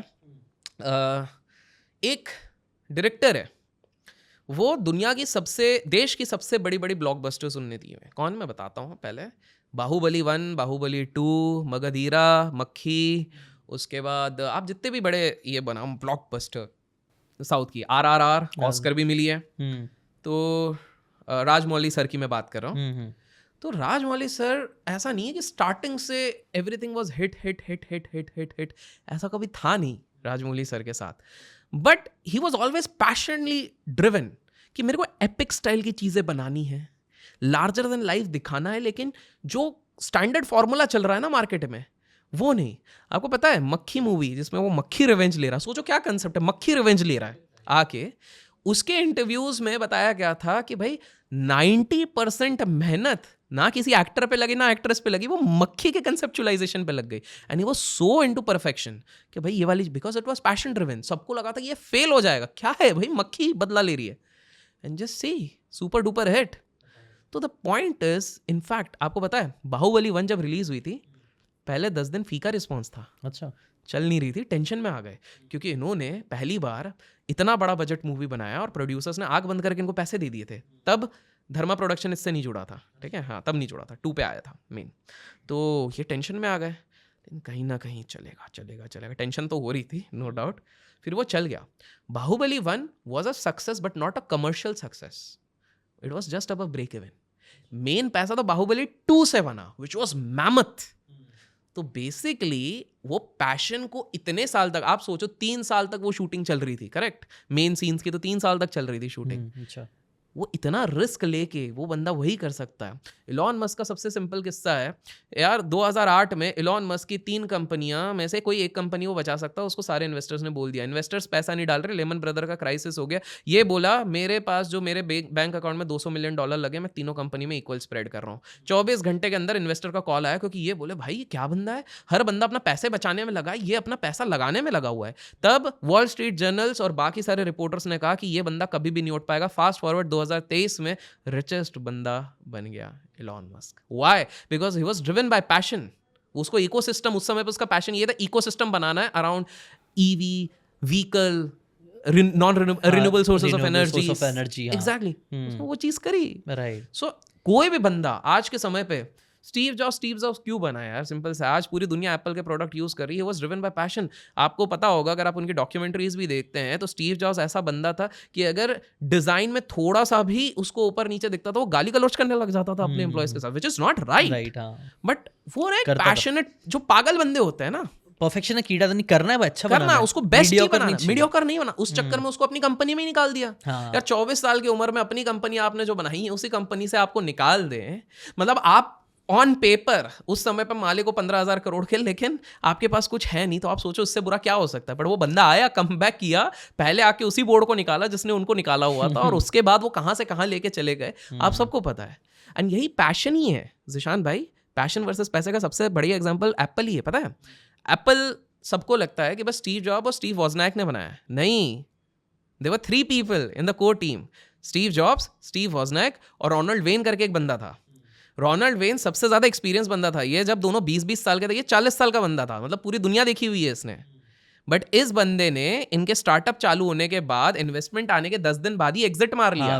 हाँ राइट। अगर उन्होंने वो शेयर्स होल्ड किए होते जिसपे उन्होंने 5 लाख रुपए बनाए, अगर रोनाल्ड वेन ने वो 5 लाख रुपए में शेयर्स नहीं बेचे होते, तो आज के समय पे उस बंदे के पास 6 लाख करोड़ रुपए होते आज के वैल्यूएशन पे, जितना शेयर्स उसके पास था।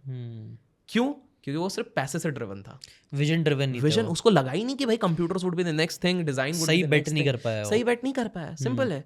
बिल गेट्स भी बिल गेट्स इसलिए बन पाया बिकॉज पैशन ड्रिवन है। ओएस ऐसा पहुंचाऊंगा हर जगह विंडोज कि पूरी दुनिया उस पर एडिक्टेड रह जाएगी। और राइट, ये जो तुम आपने बात बोली कि वो 1% लोगों में देखने मिलती है, ये टॉप 1% लोग बोलते हैं ना, क्या टॉप 1% लोग क्या अलग करते हैं, उनका ना एक अलग ही रिस्क टेकिंग एपेटाइट भी लोग का अलग रहता है, एक जुनून रहता है, पागलपन रहता है। मतलब नॉर्मल लोग देख के बोलेंगे तो कुछ पागलपंती वाली चीजें कर रहा है यार किसी भी बंदे ने आज के समय में 1000 करोड़ कमाया तो उसने 3 चीजें करी हैं। इनसेन पैशन है, लेवरेज लिया है, और कैलकुलेटिव बट बिग रिस्क लिया है। ये तीनों है, कॉन्सेंट्रेटेड बेट्स लेते हैं, लेवरेज लेते हैं, और ये 3 चीजों का मिश्रण से ही एटलीस्ट 1000 करोड़ इन्होंने इसको शॉर्ट में एक्सप्लेन कर सकते हैं। सिंपल पैशन तो हमने बात करी, पैशन हमने बात करी है। लेवरेज क्या होता है? लोगों को लगता है लेवरेज मतलब सिर्फ उधार लेना, नहीं। Leverage of skills, leverage of people भी हो सकता है। स्टीव जॉब्स को पता था मैं प्रेजेंटेशन का उस्ताद हूं। उनके प्रेजेंटेशन आप देखो आज भी यूट्यूब पे जाके, भाई खतरनाक वाले रहते थे। लोग आके असेंबल होते थे एप्पल के प्रेजेंटेशन। आज भी वो ट्रेंड चल रहा है कि भाई टिम कुक को भी देखने के लिए आते हैं। ऑल्दो स्टीव जॉब्स को कोई मैच नहीं कर सकता, ये मेरा पर्सनल बिलीफ है। मार्केटिंग एकदम जीनियस, मार्केट की जीनियस थे मार्केट।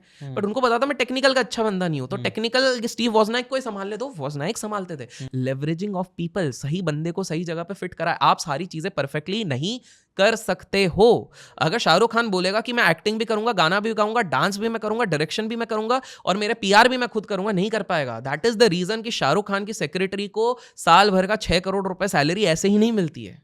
जो लोग बोलते हैं ना यार शाहरुख की सेक्रेटरी को 6 करोड़ मिलता है, क्योंकि वो इतना काम उस चीज को परफेक्शन के साथ वो कर रही है जिसके चक्कर में शाहरुख दूसरी चीजें कर पा रहे हैं। As simple as that. तो ये दूसरे, तो लेवरेज आप स्किल्स को करो, लेवरेज आपके नॉलेज को करो, लेवरेज ऑफ पीपल लो। ये बहुत ज्यादा जरूरी, हर बड़ा इंसान ये चीज करता है।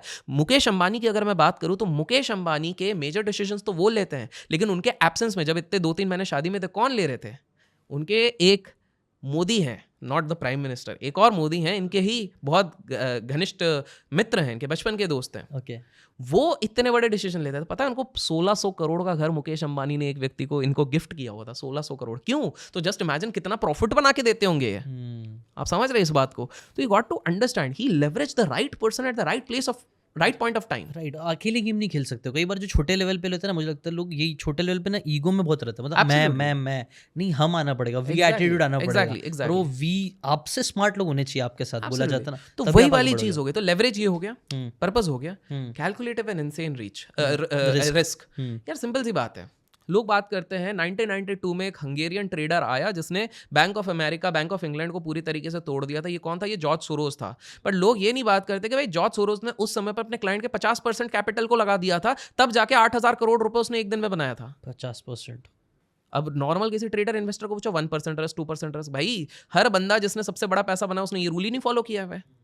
वॉरेन बफेट बोलते हैं डाइवर्सिफाइड डाइवर्सिफाइड डाइवर्सिफाइड, बट उनका सबसे ज्यादा पैसा 6 कंपनीज, गीको और इस तरह की कंपनीज पे लगा के बना हुआ है। Coca-Cola, chilled, I think. Exactly, उन्होंने मैक्सिमम उधर रखा, बाकी तो चुट्टू पैसे हैं। मेन 50-60% तो इधर पोर्टफोलियो लगा हुआ है। As simple as that. तो आपको ये चीज समझना है कि आप थोड़ा अपना इंटेलेक्ट भी लगाओ, बट ऐसा भी नहीं कि आप आंख बंद करके किसी, ये लोग क्यों, इसको एक चीज कैलकुलेटेड था वो भी, कैलकुलेटेड और कन्विक्शन। आप कभी भी पैसा कन्विक्शन से ही बना सकते हो, बोरोड कन्विक्शन से नहीं बना सकते हो, टिप्स से नहीं बना सकते हो। किसी और ने बोला, किसी ने, जब तक मुझे खुद के इस पे भरोसा नहीं होगा। दीपेंद्र गोयल की आज बात करते हैं, जोमेटो को कहां से कहां ले गए, लेकिन कोई ये तो बात नहीं करता कि भैया कोविड के टाइम पे हालत ऐसी खराब हो गई थी कि जब उनको रेस करना जाना था, उनका फंड रेजिंग रुक गया था, बिकॉज चाइना के साथ भारत के कुछ ताल्लुक खराब चल रहे थे, तो उनके फंड रेज रुक गया था। हालत ऐसी हो गई थी कि सब खराब था। इन्होंने एक फिर 2 साल बाद बोला कि हम जो ब्लिंकिट ही लिया था इनने, हाँ ब्लिंकिट लिया हुआ था, तो उन्होंने बोला ब्लिंकिट मेरा सबसे बड़ा बेट होगा। सारे इन्वेस्टर बोले अरे पागल है, बट चलो ठीक है देखते हैं क्या होगा। और लिटरली ब्लिंकिट का वैल्यूएशन जोमेटो से ज्यादा हो गया। आज लोग ये देख रहे हैं कि भैया 80 करोड़ की जमीन खरीद रहे हैं, 6 नई बड़ी बड़ी गाड़ियां खरीद रहे हैं, बट ये नहीं देख रहे कि भाई the kind of risk and conviction के साथ वो रिस्क लेना। राइट, वो 2-3 साल पहले इतनी बात नहीं हो रही थी इनके बारे में। एब्सोल्युटली। अब आप देखो पूरा बजिंग है। तो पॉइंट वही सिंपल सा है कि एक टाइम पे ये सारी सब लोगों ने ये चीज करी हुई है। आप चाहे किसी भी इंडस्ट्री में चले जाओ। अब इनफैक्ट शाहरुख खान की जो पहली हिट मूवी हुई थी दिलवाले दुल्हनिया ले जाएंगे, उस समय पे परफेक्शन, इसमें सारा तीनों का कॉम्बिनेशन हो, रिस्क, परफेक्शन और पैशन। चोपड़ा साहब का बहुत बड़ा बैनर था, उनके बेटे को पहली बार, आदित्य को पहली बार एक फुल खुद डायरेक्शन करना था। तो वो अपना स्टोरी लेके गए, बहुत टाइम से उन्होंने पहले पैशन के साथ वो स्क्रिप्ट लिखी, फिर उन्होंने डिसाइड करा करूंगा कास्ट तो सिर्फ शाहरुख को ही करूंगा, क्योंकि शाहरुख उन्होंने इमेजिन कर लिया था। शाहरुख उनको हल्के में ले रहा था, बोले दोस्त तो अच्छा है, लेकिन क्योंकि शाहरुख खान को ना वादा किया हुआ था कि तेरे साथ मैं एक्शन मूवी बनाऊंगा। अच्छा। तब एक्शन का ट्रेंड चलता था ना उस समय पे, दीवार और ये सब से ट्रेंड सबने देखा हुआ था। तो शाहरुख खान ना डेट्स टाल रहा था, लेकिन जब शाहरुख ने देखा यार 3 महीने हो गए, बंदा छोड़ नहीं रहा, इसने ना डायरेक्टली फिर बोल दिया कि भाई देख लो यार, सच सच बता दो, आपको करना है कर बताओ, अदरवाइज फिर मैं देखता हूँ कोई दूसरा। जब वो जिस दिन ये मिलने आए थे उसी दिन सुबह क्या हुआ था कि एक लेडी शाहरुख खान को कार के बाहर मिली, और वो लेडी उनको बोलती है कि यार मैंने ना आपकी मूवी डर देखी, विलन का रोल अच्छा करते हो, लेकिन यार आप ना थोड़ा सा कुछ ऐसा करो जिसमें चाहे घर की माँ हो, घर की बेटियाँ हो ना, वो आपको प्यार करें, इससे थोड़ा सा डर लगता है, तो प्लीज़ आप कुछ प्यार वाला करो ना। और उसी दिन ये आए तो उन्होंने बोला चल मैं करता हूँ। पैशन था, शाहरुख को भी नहीं पता था, काजल को भी नहीं पता था इतनी बड़ी हिट हो गई, यश चोपड़ा जी तक को भी नहीं पता था इतनी बड़ी हिट हो गई। 180 करोड़ कमा के चले गए उसी टाइम पे डोमेस्टिक, आप खुद सोचो। और कितने 25 साल से मुंबई में लगी पड़ी है, रुकी नहीं रही है एक थिएटर पे। So the point is passion था, रिस्क था, लेवरेज ऑफ राइट टैलेंट। वो अपने चाहते तो आदित्य, उनको पता है कि पापा शायद बहुत सारे एस्पेक्ट्स पे एग्री नहीं करेंगे क्योंकि उनका डायरेक्शन स्टाइल अलग है, लेकिन वो लेवरेज करना चाहते थे क्योंकि एक्सपीरियंस का कोई सब्सटीट्यूट नहीं है। वो लाते थे, पापा आप बैठो, आप बताओ, डिस्कस करेंगे, हो सकता है कुछ इनपुट निकल जाए, कोई डायरेक्शन निकल जाए। तो बंदा रिस्क ले रहा है, लेवरेज ले रहा है, पैशन कर रहा है, एंड यू सी और टिका हुआ है, और टिका हुआ है। आदित्य जी ने आई थिंक उनकी सेल्फ डायरेक्टेड की खाली एक, अब वो रिस्क कभी कभार पे ऑफ भी नहीं करते, जैसे उन्होंने बेफिक्रे बनाई, उनको एक्सपेक्टेड था कि आज की यूथ शायद इससे कनेक्ट करेगा, लेकिन वो कुछ ज़्यादा ही आगे निकल गया, तो शायद लोग इतना ज़्यादा कनेक्ट नहीं कर पाए। बट जब Yashraj banner was going under some losses, तो वापस ये आए अपने डायरेक्टर डेब्यू के लिए, रब ने बना दी जोड़ी, it worked out really well, उन्होंने वापस प्रॉफिट बना के दिए। फिर उन्होंने वापस एक्सपेरिमेंट, पैशन, उन्होंने देखा यार रोमांटिक मूवी कब तक करेंगे, एक एक्शन मूवी करते हैं, तो धूम की फ्रेंचाइजी ले आए। अच्छा, हाँ। जॉन अब्राहम को पहली बार लेके आए, तो आदित्य चोपड़ा ने बहुत कम वो करी। बट आप कॉमन पैटर्न देखोगे, चाहे डायरेक्टर्स हो, चाहे बिजनेसमैन हो, चाहे एंटरप्रेन्योर हो, चाहे यूट्यूबर हो, चाहे कोई भी हो, they are driven by passion, leverage and calculative risk. ये 3 चीजें करके ही वो सक्सेसफुल हो रहे हैं, और एटलीस्ट टिक पाते हैं। और टिक नहीं पाएंगे तो आप सक्सेस आज नहीं तो आप मेहनत करोगे बहुत बार, शायद हर चीज़ टाइमिंग भी बहुत बड़ा गेम होता है, आपने देखा होगा। बहुत इंपॉर्टेंट स्टार्टअप में, कंटेंट में, हर जगह ना टाइमिंग का बहुत गेम होता है। सही टाइम पे सही प्रोडक्ट, क्योंकि अमेजोन से पहले भी बहुत लोग आए बट वो लोग नहीं टिक पाए, अमेजोन सही टाइम पे आया इसलिए अमेजोन बन पाया। तो एक बहुत फेमस टेड टॉक है, उसके अंदर उन्होंने बताया वाई बिजनेसेस स्टार्टअप फेल्स। उसका नंबर 1 रीज़न उन्होंने idea, team, execution, star player ये सब नहीं बोला, नंबर 1 रीज़न है टाइमिंग। सही टाइम पे सही, इवन वीडियोस में यूट्यूब पे भी देखता हूँ, सही टाइम पे सही वीडियो डालेंगे ना, वो बहुत फटता है। Absolutely absolutely. और ये भी एक्सपीरियंस से ही आता है। हाँ, और तब है ना अपने को एक्सपीरियंस आता है, और तब हम थोड़ा टाइमिंग क्रैक करना भी धीरे धीरे सीख जाते हैं, कंसिस्टेंट रहते हैं। हाँ, तो वही है कि जब आपके ऑड्स थोड़े थोड़े बार चल गए ना, तो आपकी प्रोबेबिलिटी ऑफ सक्सेस बढ़ जाती है। हाँ, यही और फिर सही टाइम आता है तो आप बैंग ऑन, बिल्कुल। और हाँ, जब सही टाइम आए तब वो रिस्क लो, लीप ऑफ फेथ लो और बैंग ऑन करो। अगर देखो, आज स्टॉक मार्केट के भाषा में बोलता हूँ, काफी लोग बोलते हैं कि अरे यार डिफेंस के स्टॉक तो देखो कितने भग गए। जितने लोग बोलते हैं 10% से ज्यादा उन्होंने एलोकेट भी नहीं किया होगा डिफेंस स्टॉक में, क्योंकि उनको भी नहीं पता होगा इतने कन्विक्शन के साथ ये इतना भगा होगा। बट जो पुराने 20-30 साल पुराने इन्वेस्टर है, विजय केडिया सर, डॉली, इन लोगों ने 3-4 फेजेस देखे, तो इनको पता था कि भाई कौन से तरह के स्मॉल कैप स्टॉक्स आगे चल के कैसे परफॉर्म कर सकते हैं, क्योंकि उन्होंने 2-3 साइकिल देखी थी, एक्सपीरियंस था, ये था। इस बार मौका मिला, लिया, पैसा डाला। विजय केडिया सर, आज से कुछ साल पहले हम बात करते थे 400 करोड़, आज 1200 करोड़ के ऊपर की नेटवर्थ हो गई है। क्यों? क्योंकि सही टाइम पे कन्विक्शन लगा के रिस्क लिया, स्मॉल कैप उठाया, और आज देखो कहाँ पहुंच गए। राइट, वही अगेन बैक टू वही जा रहा है। आई थिंक वो शॉर्ट टर्म मेंटालिटी नहीं होना चाहिए। शॉर्ट टर्म, इसके ऊपर भी मैं चाहूँगा आप कुछ बताना, जैसे ऐसे कई सारे स्कैम्स भी चलते हैं टिप्स के ऊपर।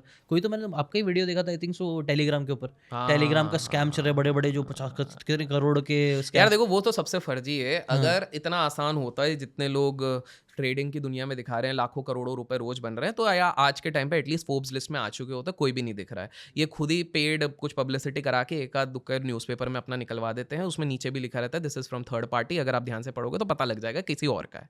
और ये ग्रीड के चक्कर में लोग फंसा। अभी आप देखो ना, अभी हाल फिलहाल में एक हाईबॉक्स का स्कैम निकला था बाहर, जिसमें 500 करोड़ का घोटाला हुआ।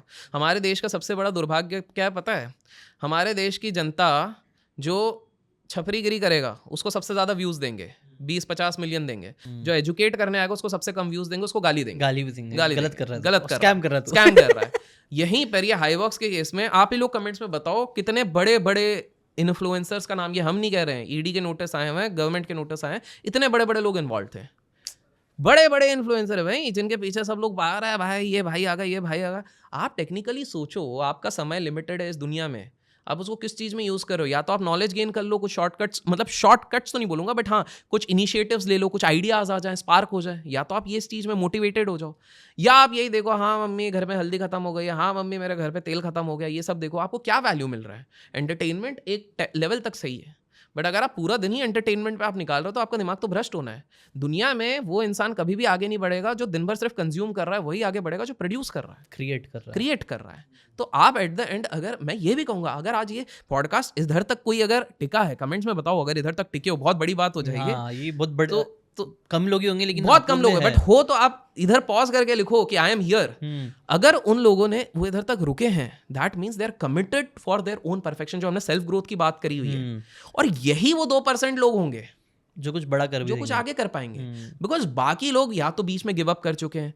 हमारा माइंड इतना स्कैटर्ड हो चुका है, इतने सारे डिस्ट्रैक्शन है कि उनका फोकस ही नहीं है कहीं पे। थैंक्स टू सोशल मीडिया दुनिया भर के नोटिफिकेशन आ जाएंगे, ये आ जाएगा, वो जाएगा, लोगों को गॉसिप से फुर्सत नहीं है उनको। तो आपको समझना पड़ेगा कुछ value low. One small idea can change your entire life. सही है। सो आप अगर अपना फोकस अलाइन सारी चीज़ करो, और फोकस के हिसाब से तो मैं हमेशा कहता हूँ कि भाई सिंपल सा देखो, एक मैग्नीफाइंग ग्लास को अगर आप सामने रखते हो, सूरज की किरण पड़ेगी, सामने पेपर रख दो, पेपर को जला देती है। What is it showing? एक सिंपल फोकल पॉइंट अगर जाता ना तो अच्छी चीज़ जला सकती है। सो प्रॉब्लम है, डिस्ट्रैक्टेड होना बंद करो, फोकस बनाओ, अपने इंटेंट सही करो एंड स्टार्ट वर्किंग हार्ड। हाँ, मैं ये नहीं कह रहा हूँ कि आपको इंस्टेंट सक्सेस मिलेगी, किसी को 20 साल में मिलेगी, उसको 25 साल में मिलेगी, कुछ को 55 साल पे भी मिली है, और बहुत खतरनाक मिलेगी, लेकिन टिके रहोगे तो, टिके जैसे रहो ना। पॉडकास्ट में टिके हुए हो तो। हाँ, अगर पॉडकास्ट, वो पता नहीं कितने लोग टिके, आई डोंट नो, लेकिन लाइफ में टिके रहो, जो भी Life आपका में टिके पैशन रहो। है उसमें टिके रहो, बिल्कुल, एक बिल्कुल। पकड़ लो, उसमें घुस जाओ। और ना ये सब बहुत सारे लोग ना, ज़ीशान भाई, to conclude this particular statement, बहुत सारे लोग रिस्क इसलिए नहीं लेते हैं क्योंकि उनको ना डर है, लोग क्या बोलेंगे, मैं फेल हो गया तो। भाई सबसे बड़ा रोग क्या कहेंगे लोग। इतिहास उसी ने रचा है जिस पे दुनिया हंसा है, सिंपल सी बात है। शाहरुख खान के कका पे सब हंसते थे, आज उसी को सब सलाम ठोकते हैं, ठीक है। सक्सेस को एट द एंड सब सलाम ठोकते हैं। दूसरी चीज़, जिस व्यक्ति को 30 साल पहले जेल कर दी गई थी ड्रग्स के चक्कर में, जिस पे सब पूरी दुनिया हंसी थी, आज वो दुनिया का one of the richest paid Hollywood actors है, और आयरन मैन वही चलाता है, अब डॉक्टर डूम भी वही बना है। Let people guess the name. भाई तो वो ड्रग एडिक्ट था, तब उस समय पे कितनी थू हुई थी। आज आप इसके से देखो, अगर आप यूएस के कल्चर में जाओगे, मैक्सिमम जो हिप हॉपर्स हैं उनका कहीं ना कहीं एक स्ट्रीट कार्टल्स एंड मर्डर्स, और इन सब मर्डर्स तो नहीं बट हाँ रॉबरी एंड इन सारी चीज़ों पे नाम काफ़ी ज़्यादा उठा है। But today you just see where they have reached. So point is कि ये सब अगर तुम सोचते रहोगे कि पड़ोस वाली आंटी क्या बोलेगी, अंकल क्या बोलेंगे, भाई साहब अगर उसी देखो, if you want to fly with eagles, stop moving around with the hens, तभी जाके आप चिकन्स के साथ आप मत घूमो। अगर ईगल बनना है तो ईगल जैसे व्यू पॉइंट रखो, ईगल्स के साथ घूमना शुरू करो, ईगल जैसा सोचना शुरू करो। आपको कभी नहीं दिखेगा कि वॉरेन बफेट सर आएंगे और अच्छा ये बहुत इंटरेस्टिंग केस स्टडी। आपको कभी वॉरेन बफेट सर को बहुत लोगों ने मॉक करा था 1997 से 2000 के बीच में, कह रहे भाई तुमको इन्वेस्टमेंट नहीं आती है, तुम तो कहीं नहीं कर रहे हो, क्योंकि उनको आईटी नहीं समझ में आता, टेक समझ में नहीं आता, उन्होंने इन्वेस्ट ही नहीं करा। और उसके बाद फास्ट फॉरवर्ड, एक व्यक्ति अपने एनुअल जनरल मीटिंग में आ रहा है, सबने उठ के स्टैंडिंग ओवेशन दिया था, बिकॉज बाकी सब नेगेटिव रिटर्न्स में थे जब .com बबल बस्ट हुआ, अकेला बर्कशायर हैथवे के स्टॉक्स पॉजिटिव में थे।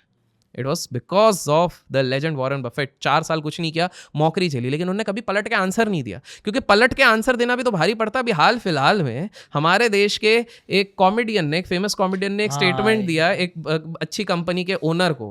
अब वो ओनर को समझना चाहिए भाई, उनके कैब भी अभी भी जैसे बुक करूंगा तो टाइम पे तो उनके कैब भी नहीं आते, बट उन्होंने बड़ा स्टेटमेंट कि भाई तेरी औकात नहीं है, तेरे करियर बड़ा छोटा है, इस तरह से कुछ स्टेटमेंट दे दिया। लिटिल डिड दे रियलाइज कि उसके बाद 6000 करोड़ का उनको नुकसान होने वाला है। स्टेटमेंट गए, उसके बाद CPPA का भी नोटिस आ गया, कंज्यूमर प्रोटेक्शन से आ गया रिफंड का, और ये सारी चीज़ें। तो घमंड भी बहुत बेकार चीज़ होती है। तो ऑफेंड नहीं होना चाहिए। अगर कोई फीडबैक लो। देखो फीडबैक हमेशा 2 तरीके के होंगे। एक होगा बेसलेस क्रिटिसिज्म, जो आपको आना ही, आप जितना आगे बढ़ोगे वो आएगा, उसको देखो, इग्नोर करो, ब्लॉक करो, जो करना है वो करो। वो वैसे भी आपको वैल्यू ऐड नहीं करेंगे। आप कुछ भी बोल रहे हो, आप जितने भी अच्छे बन जाओ, वो बकवास ही करना है। उनको देखो, इग्नोर करो, चिल मारो। मतलब आप खुद सोचो, कोई व्यक्ति अगर आपके बारे में सोच के टाइम पास बेसलेस क्रिटिसिज्म डाल रहा है और आप उस पर ध्यान भी नहीं दे रहे हो, आप बढ़िया अपने एसी में बैठ के चिल मार रहे हो, नेटफ्लिक्स देख रहे हो, उस बंदे का ही टाइम वेस्ट हो रहा है, मतलब वो अपना माइंड खोटा कर रहा है उस चीज़ पे। तो बेसलेस क्रिटिसिज्म नहीं, जो एक होता है कंस्ट्रक्टिव क्रिटिसिज्म। जैसे अगर वीडियो में कोई आके ये बोलते हैं कि, जैसे मुझे कोई बोलता है भैया साउंड थोड़ा सही कर लो यार, साउंड में मज़ा नहीं आ रहा, माइक में मज़ा नहीं आ रहा, भैया थोड़ा इस तरह के गेस्ट कर लो, भैया थोड़े इस लेंथ का करो, आप बड़े लेंथ के अच्छे करते हो। जैसे अभी हाल फिलहाल में मैंने काफ़ी टाइम से अपने खुद का एक लॉन्ग फॉर्म वीडियो अपने चैनल पे नहीं डाला, तो मेरे को ये फीडबैक आया हुआ है कुछ लोगों से कि भैया ये तो जो कर रहे हो मज़ा आ रहा है, लेकिन अपना वो जो आप स्टोरी टेलिंग में 30 मिनट का एक डालते हो ना, वैसा वाला डालो। दैट इज अ गुड, ये जेन्युइन फीडबैक है, राइट। तो इनको आप, इनसे आप इसको ये नहीं कि और इसको मैं ब्लॉक करूं, इनसे आप सीखो। राइट। लेकिन कोई अगर आके बोलेगा कि यार अभिषेक तू तो 6.5 फीट का नहीं है, मेरे को तो पसंद नहीं है, तेरी चेहरा भद्दा है, मैं इसमें क्या कर सकता हूँ, भद्दा है तो भद्दा है यार, मैं इसको बदल नहीं सकता हूँ, सिंपल सी बात है। राइट, अगेन वही चीज़, कौन सी चीज़ आप कंट्रोल कर सकते हो, कौन सी नहीं कर सकते हो, बस घूम फिर के वहीं पर सर्कल आ ये जाता है। सेरेनिटी प्रेयर बोलते हैं इसको, शायद ये क्रिश्चियंस में है ना। हाँ, गॉड मतलब हिंदी में कुछ ऐसा कि समझ गया। ऊपर वाले मुझे क्या क्या था, याद है आपको? नहीं, मेरे को एग्जैक्टली याद नहीं, बट मैं समझ गया। बट हाँ, उसका क्रक्स यही था है, कि आप जो चीज़ आपके कंट्रोल में है समझ सको कि क्या चीज़ आपके कंट्रोल में है, क्या नहीं है, और उतनी विजडम रहे कि दोनों के बीच का डिफरेंस भी समझ पाओ, क्योंकि मैक्सिमम लोग वो भी नहीं समझ पाते। बिल्कुल। अभी जैसे आपके पीछे डेविड गॉगिंस की किताब रखी हुई है। डेविड गॉगिंस के पास 2 ऑप्शन थे। पहले था कि यार मैं अपना वेट पूरा घटा लूँ, इम्पॉसिबल को पॉसिबल करूँ, आर्मी में अपने आप को एनरोल कर लूँ। उन्होंने वो चीज़ करी, उसके बाद पॉपुलैरिटी भी मिली धीरे धीरे आगे चल के।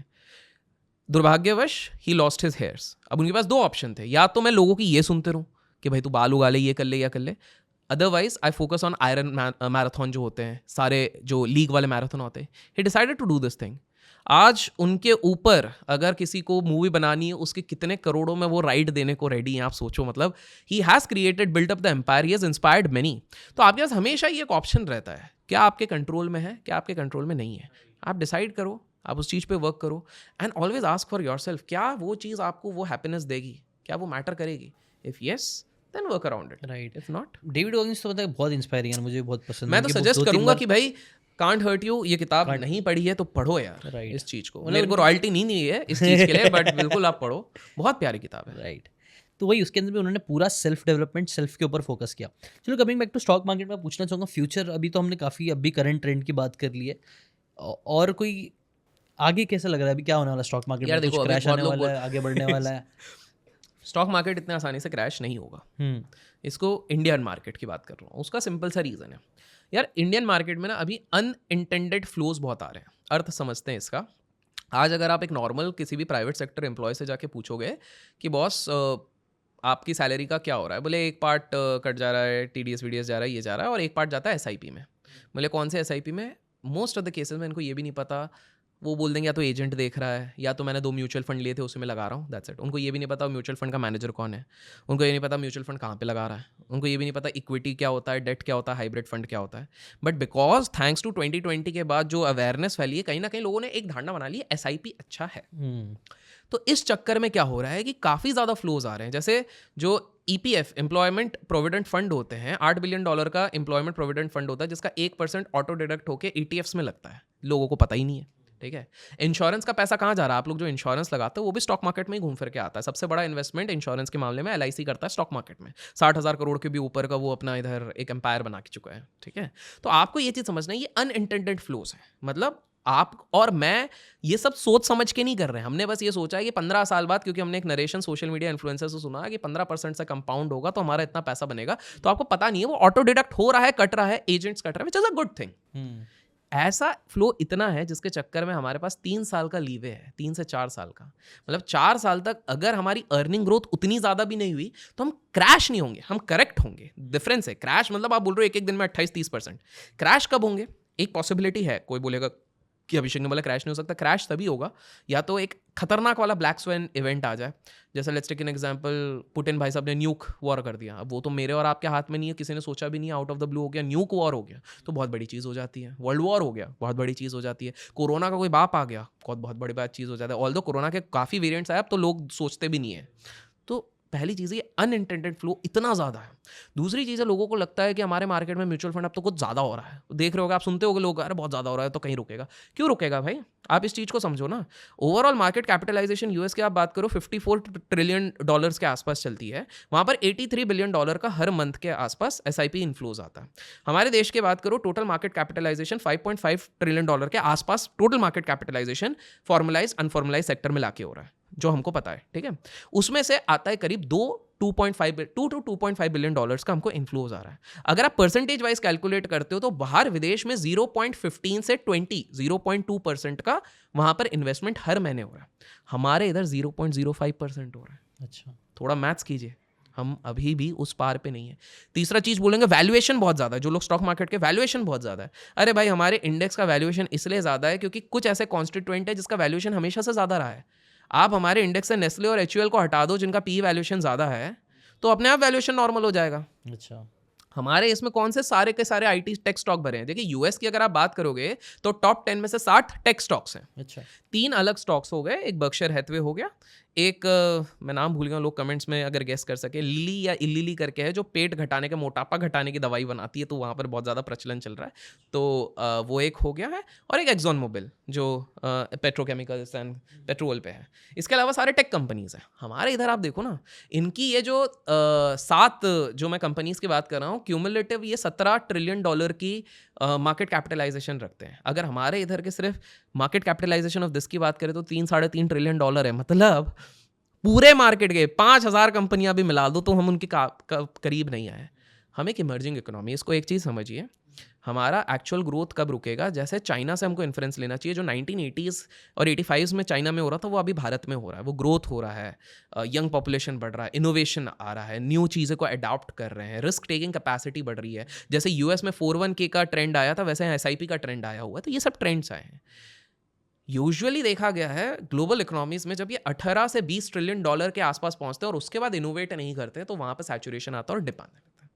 हम 3-3.5 पे हैं। समय है यार, जो लोग ये व्यू कर रहे हैं, और आपके और हमारे काल तक ना, मेरे हिसाब से अनटिल अनलेस कोई ब्लैक स्वेन ना आ जाए, या पूरी गवर्नमेंट ही करप्ट निकल गई, कुछ इस तरह से आ गया, मतलब समझ बहुत ही बड़ा यकीन, हाँ। जो आउट ऑफ द ब्लू, जो आपके और मेरे हाथ में नहीं है, जो हमने बोला एलियन ने अटैक कर दिया, हाँ, हाँ, अब वो हमारे हाथ में नहीं। अब जादू कहीं से आएगा, वो सबको अटैक कर देगा, बोलेगा आज से पैसे यूज नहीं होगा, धूप यूज होगा। हाँ, तो उसमें तो आप और मैं भी क्या करेंगे? हमारे बैंक तो धरे के धरे रह गए। तो पॉइंट है, जब तक वो चीज़ नहीं होगी तो ये क्रैश। और अगर मान लो आ गया, ब्लैक स्वेन आ भी गया, तो मैं तो हमेशा कहता हूँ भैया, पैसा दिवाली में नहीं बनता, पैसा दिवाले में बनता है। जब दिवाला हो जाए बाजार का, तब पैसा लगाओ। दिवाली में तो हर कोई लगा रहा है, तो आप महंगे में खरीद रहे हो। अरे सस्ते में खरीदो ना। जब अमेजोन का सेल होता है तब आप जाके खरीदते हो, उससे पहले तो नहीं खरीदते, उससे बाद नहीं खरीदते हो। तो भाई स्टॉक मार्केट में क्या हो जाता है, जब सेल हो रहा है तो खुद क्यों बेच रहे हो? खरीदो ना। अगर गिर रहा है पोर्टफोलियो और क्वालिटी स्टॉक्स खरीदे, तो उसको आप एक्यूमुलेट करो, ताकि, बट अगर एक्यूमुलेट कर रहे हो तो उसको 2-4-5% के लिए मत करो। Then play the bigger game. If you have so much of conviction कि ये आने वाले 2 साल में 3x हो सकता है, तो होल्ड करो ना भाई 3x। हु नोज, ये 5x हो जाए। राइट। ये इंटेलिजेंट इन्वेस्टर में आई थिंक बेंजामिन ग्राहम ने ये बोला, राइट? यस, जब मार्केट नॉक करता है, सब ग्रीडी हो रहे हैं, तो एब्सोल्युटली, वो मिस्टर मार्केट करके Mr. उसको Market बोलते हैं। हाँ। तो बिल्कुल है। तो यार यही वाली चीज़ है कि हमारे इधर अनइंटेंडेड फ्लोज अच्छे चल रहे हैं, उसमें डरने की बात नहीं है। रिलेटिवली अगर हम कंपेयर करते हैं बाकी इकोनॉमीज से, हाँ, अभी हाल फिलहाल में क्या हुआ है, जब हम ये रिकॉर्ड करें, एफआईआईज ने बिकवाली रिकॉर्ड स्तर पे करी है। लेकिन आप इंटरेस्टिंग देखो, ये अनइंटेंडेड फ्लो के चक्कर में हमारा मार्केट क्रैश ही नहीं हुआ है। 2-4-5% को मैं क्रैश नहीं बोलता हूँ, ये तो फॉल है, नॉर्मल फॉल है। क्यों? क्योंकि कहीं ना कहीं ये चीज़ को प्रोटेक्ट किया जा रहा है। मे बी हम जब तक ये वीडियो रिलीज करेंगे, हो सकता है 8-9% ऊपर से गिर सकता है, मैं ये नहीं मना कर रहा हूँ। But the point is, crash is basically जो आप 2008 पे देखते हो कि भाई ऊपर से 50% गिर गया, या आप 2000 पे देखते हो आप 50% गिर गया, मतलब आप कह रहे हो 25,000 से आप 12,500 पे आ जाओ। आप लोग कमेंट्स में बताओ, आपको लग रहा है 12,500 इस साल आएगा या अगले साल भी आएगा? कमेंट्स में बताओ, आपको आंसर मिल जाएगा इस चीज़। गैम्बलिंग के बारे में हमने इतनी बात थोड़ी बहुत तो की थी, बट और मैंने भी, जैसे अभी मैं दिल्ली गया था, मैंने नोटिस किया कि यार एक दुकान पे थे, दुकान में आई थिंक वाइफ और हस्बैंड ही थे। हस्बैंड है ना, मोबाइल में गेम, जो गेम्स होते हैं ना आजकल बहुत वायरल हुए मैं हैं। समझ गया आप कौन से गेम की बात कर रहे हो। हाँ, तो वो गेम्स वो खेल रहा है, सट्टा लगा रहा है, कुछ तो चल रहा है, जुआ जैसे कि वो भी, और वहाँ पे वो औरत मेहनत कर रही है। आई थिंक वो लोग थोड़ा बहुत कमा रहे होंगे, वो उधर ही पर डाल रहा होगा। तो ये भी बहुत ट्रेंड फैल गया है कि बड़े बड़े लोग आ रहे हैं, ये प्रमोट कर रहे हैं, हर जगह पे प्रमोट हो रहा यार है। देखो, ये मेरे हिसाब से ना इन्फ्लुएंसर्स को भी समझना चाहिए एक मान मर्यादा। आप एक तरफ से लोगों को बोलते हो हम अच्छी चीज़ सिखा रहे हो, उसके बाद गैम्बलिंग प्रमोट कर रहे हो। तुमसे ज़्यादा बेकार इंसान और कोई हो नहीं सकता जो भी गैम्बलिंग प्रमोट कर रहा है। और उनसे ज़्यादा बेवकूफ़ वो यंगस्टर्स हैं जो ये मानते हैं कि भाई जो गैम्बलिंग प्रमोट कर रहा है वो अच्छा इंसान है। भाई साहब, वो आपका पेट काट के अपना पेट भर रहा है, सिंपल सी बात है। दूसरी बात है, भारतीय सरकार ने भी इसको बहुत स्टार्टिंग से हमारे देश में लीगल क्यों नहीं किया गया? आपको पता है हमारे देश में, इंडिया में अगर बात करें तो गैम्बलिंग को फॉर्मलाइज केवल मतलब अगर ऑफिशियल गैम्बलिंग की बात करें तो केवल 3 स्टेट्स पे अलाउ किया गया है। एक सिक्किम है, एक दीव है, दमन है, और एक सिक्किम, एक दमन और एक गोवा। इसलिए अगर हमारे देश के 20 कसिनोज की बात करें तो 15 तो गोवा में ही है। इसलिए हर कोई उधर ही जाता है। क्यों? क्योंकि सरकार को भी पता है, गवर्नमेंट को भी पता है कि कहीं ना कहीं gambling is an addictive business. इसमें लोगों का नुकसान ही होना है, घर बिक जाता है। यूएस में average house hold $420 per year केवल लॉटरी टिकट्स और गैम्बलिंग में ही खर्च करते हैं, which is a very staggering rate. तो वो एडिक्ट हो चुके हैं इस सारी चीज़ से। तो कहीं ना कहीं सरकार इसको प्रोहिबिट करती है, और सरकार समय समय पर लोगों को वार्न भी करती है, चाहे आरबीआई हो, ये भी हो, वो बोलती है इस तरह के ऐप्स यूज़ मत करो, ये मत करो। वो कितनी चीज़ों को एक बार में बंद कर सकती है? वो भी तो नहीं कर सकती है। तो वो लोगों को वार्न करती है, लेकिन लोगों का ग्रीड ही है, वो उस तरह भग रहे हैं। तो एक सिंपल सी चीज़ है, देयर इज़ अ रीज़न क्यों सरकार इसको इतना टाइट होल्ड करती है। गोवा की भी अगर मैं बात करी तो गोवा में 20 में से 15 कसिनो भी ऐसे नहीं हुए। 1992 तक तो उधर भी अलाउड नहीं था। फिर उन्होंने खोला कि चलो ठीक है, सिर्फ जो शोर पे शिप्स लगा रहे हैं, डॉक लगा रहे हैं, उनको अलाउड किया जाएगा। ये 1996 1998 तक खोला गया। उसके बाद एक और अमेंडमेंट किया कि ऑफ शोर भी किया जाएगा, लेकिन सारे लोगों को लीगल स्टेटस नहीं दिया जाएगा जो हमसे सरकार से लाइसेंस लेंगे। लाइसेंस की एक फीस रहती है। जो ऑन शोर रहता है उनका 1 करोड़ रहता है, जो ऑफ शोर रहता है आई थिंक 50 लाख रुपीज़ रहता है, प्लस एक रेवेन्यू पार्ट का 1% जाता है। तो इसके कारण टूरिज्म बढ़ता है। तो गवर्नमेंट ने भी इसलिए गोवा में उस चीज़ को अलाउ किया। टूरिज्म उस चक्कर में बढ़ता है, वेल्थ आता है, बिकॉज एवरीबडी नोज कि कसिनोज में कुछ ऐसे गेम खेले जाते हैं जिसमें से ब्लैक का चीज़ वाइट किया जाता है। कुछ ऐसे गेम्स होते हैं जिसमें आप सिर्फ मैक्स 2% लूज करके भी, ये सिर्फ बड़े लोगों का गेम होता है, हाई टेबल्स होता है। तो आप गोवा में किसी भी कसिनो में जाओगे, आप 3rd फ्लोर्स में जाते हो जब शोर पे। अभी हाल फिलहाल I have been to the best casinos, gladly a lot of owners know me. मेरे को भी ये नहीं पता था, गए थे हमारे जो कुछ कॉमन मित्र हैं, जैसे दिल्ली वाले मित्र हैं, उनके साथ गए थे। तो मैं हैरान हो गया था, मैनेजमेंट हमसे मिलने आ रहा है कि भाई सर, वो बोले सर आप तो ऐसे ही आप अंदर आओगे। मैंने बोला नहीं, उनने अलग से फैसिलिटी के लिए हमारे साथ एक उनकी 2 लेडीज़ रखी, कुक उनका मेन शेफ दे दिया। मैंने बोला यार इतना मत करो, मैं उधर से ना 1.5 घंटे में निकलने वाला था। इस खातिरदारी के चक्कर में मैं 6 घंटे तक नहीं निकल पाया कि अब ऑब्लाइज्ड हो गया ना यार, अब तो रुकना पड़ेगा। So the thing is, Goa में इसलिए आप देखोगे कि जितने भी ये क्रूज पे रहते हैं, आप हमेशा देखना इधर बोलते हैं कि एक हाई स्टेक टेबल्स रहते हैं जिसपे कि 15 लाख 20 लाख इस तरह से गेम खेले जाते हैं। दीज आर ऑल द, तो यहाँ पर इस तरह के बहुत सारी चीज़ें शायद चलती हैं शायद चलती है, बट यही चीज़ रहती है। तो गवर्नमेंट को कहीं ना कहीं ये डर रहता है। तो when government itself is trying to demotivate people, क्यों कर रहे हो यार भाई गैम्बलिंग वैम्बलिंग करके अपना घर वर क्यों यार, गैम्बलिंग कर करके तो यार पूरा महाभारत में पूरा राज्य युधिष्ठिर का चले गया था। तो आप उधर से तो सीख लो यार, क्यों इन चीज़ों में चक्करों में पड़े हो। तो I would say try to avoid. Right. कुछ फाइनल मैसेज देना चाहोगे? कौन, अगर जैसे मैं एक क्वेश्चन हमेशा पूछता हूँ, एक सबसे बेस्ट पीस ऑफ एडवाइस जो स्टॉक मार्केट से रिलेटेड या कंटेंट क्रिएशन से रिलेटेड आपने सीखी, और एक वर्स्ट पीस ऑफ एडवाइस पे जाएंगे फिर। मैं लाइफ रिलेटेड बता देता हूँ। आई थिंक लाइफ रिलेटेड ज़्यादा important. Best piece of advice जो आपने अभी तक सीखी। बेस्ट पीस ऑफ एडवाइस ये है कि अपने लाइफ में स्पिरिचुअलिटी को थोड़ा सा ले आओ। जब लाइफ में आपके कोई भी नहीं रहेगा ना आसपास, ना माँ बाप रहेंगे, ना वाइफ रहेगी, ना बच्चे रहेंगे, और ना आपके दोस्त यार रहेंगे, आप ऐसी जगह पर अगर परिस्थिति में जहाँ आप किसी से डिस्कस नहीं कर सकते, एक चीज़ जो आपको कंधा दे सकती है वो स्पिरिचुअलिटी। अगर लोग पार्ट 2 लिखेंगे तो हम पार्ट 2 पे इसके बारे में और एक्सटेंसिव डिस्कस भी करेंगे अराउंड स्पिरिचुअलिटी। उसमें हम थोड़ा लॉ ऑफ अट्रैक्शन को भी और ज़्यादा डिस्कस करेंगे, मेरे एक्सपीरियंसेस एंड ऑल। तो that is the best piece of advice, and this is also going to help in stock market. आपको पता है शेयर मार्केट का जो सबसे ज़्यादा बड़ा फंड मैनेज करता है, हेज फंड, जिसकी हमने बात करी, ब्रिज वाटर हाउस, रे डालियो, उन्होंने अपने लाइफ के सक्सेस का हिस्सा ना किसी किताब को दिया, ना उन्होंने कहा कि भाई मेरे कोई गुरु हैं। उन्होंने कहा कि मैं एक फॉर्म ऑफ मेडिटेशन दिन में 2 बार करता हूँ। अच्छा, ट्रांसेंडेंटल मेडिटेशन कहते हैं उसको। उसी चक्कर में मैं आज इतना सक्सेसफुल हुआ। तो भाई मेरी मत सुनो, जिसने दुनिया का सबसे बड़ा पैसा मैनेज कर रहा है उसकी तो सुन लो। Spirituality is one part.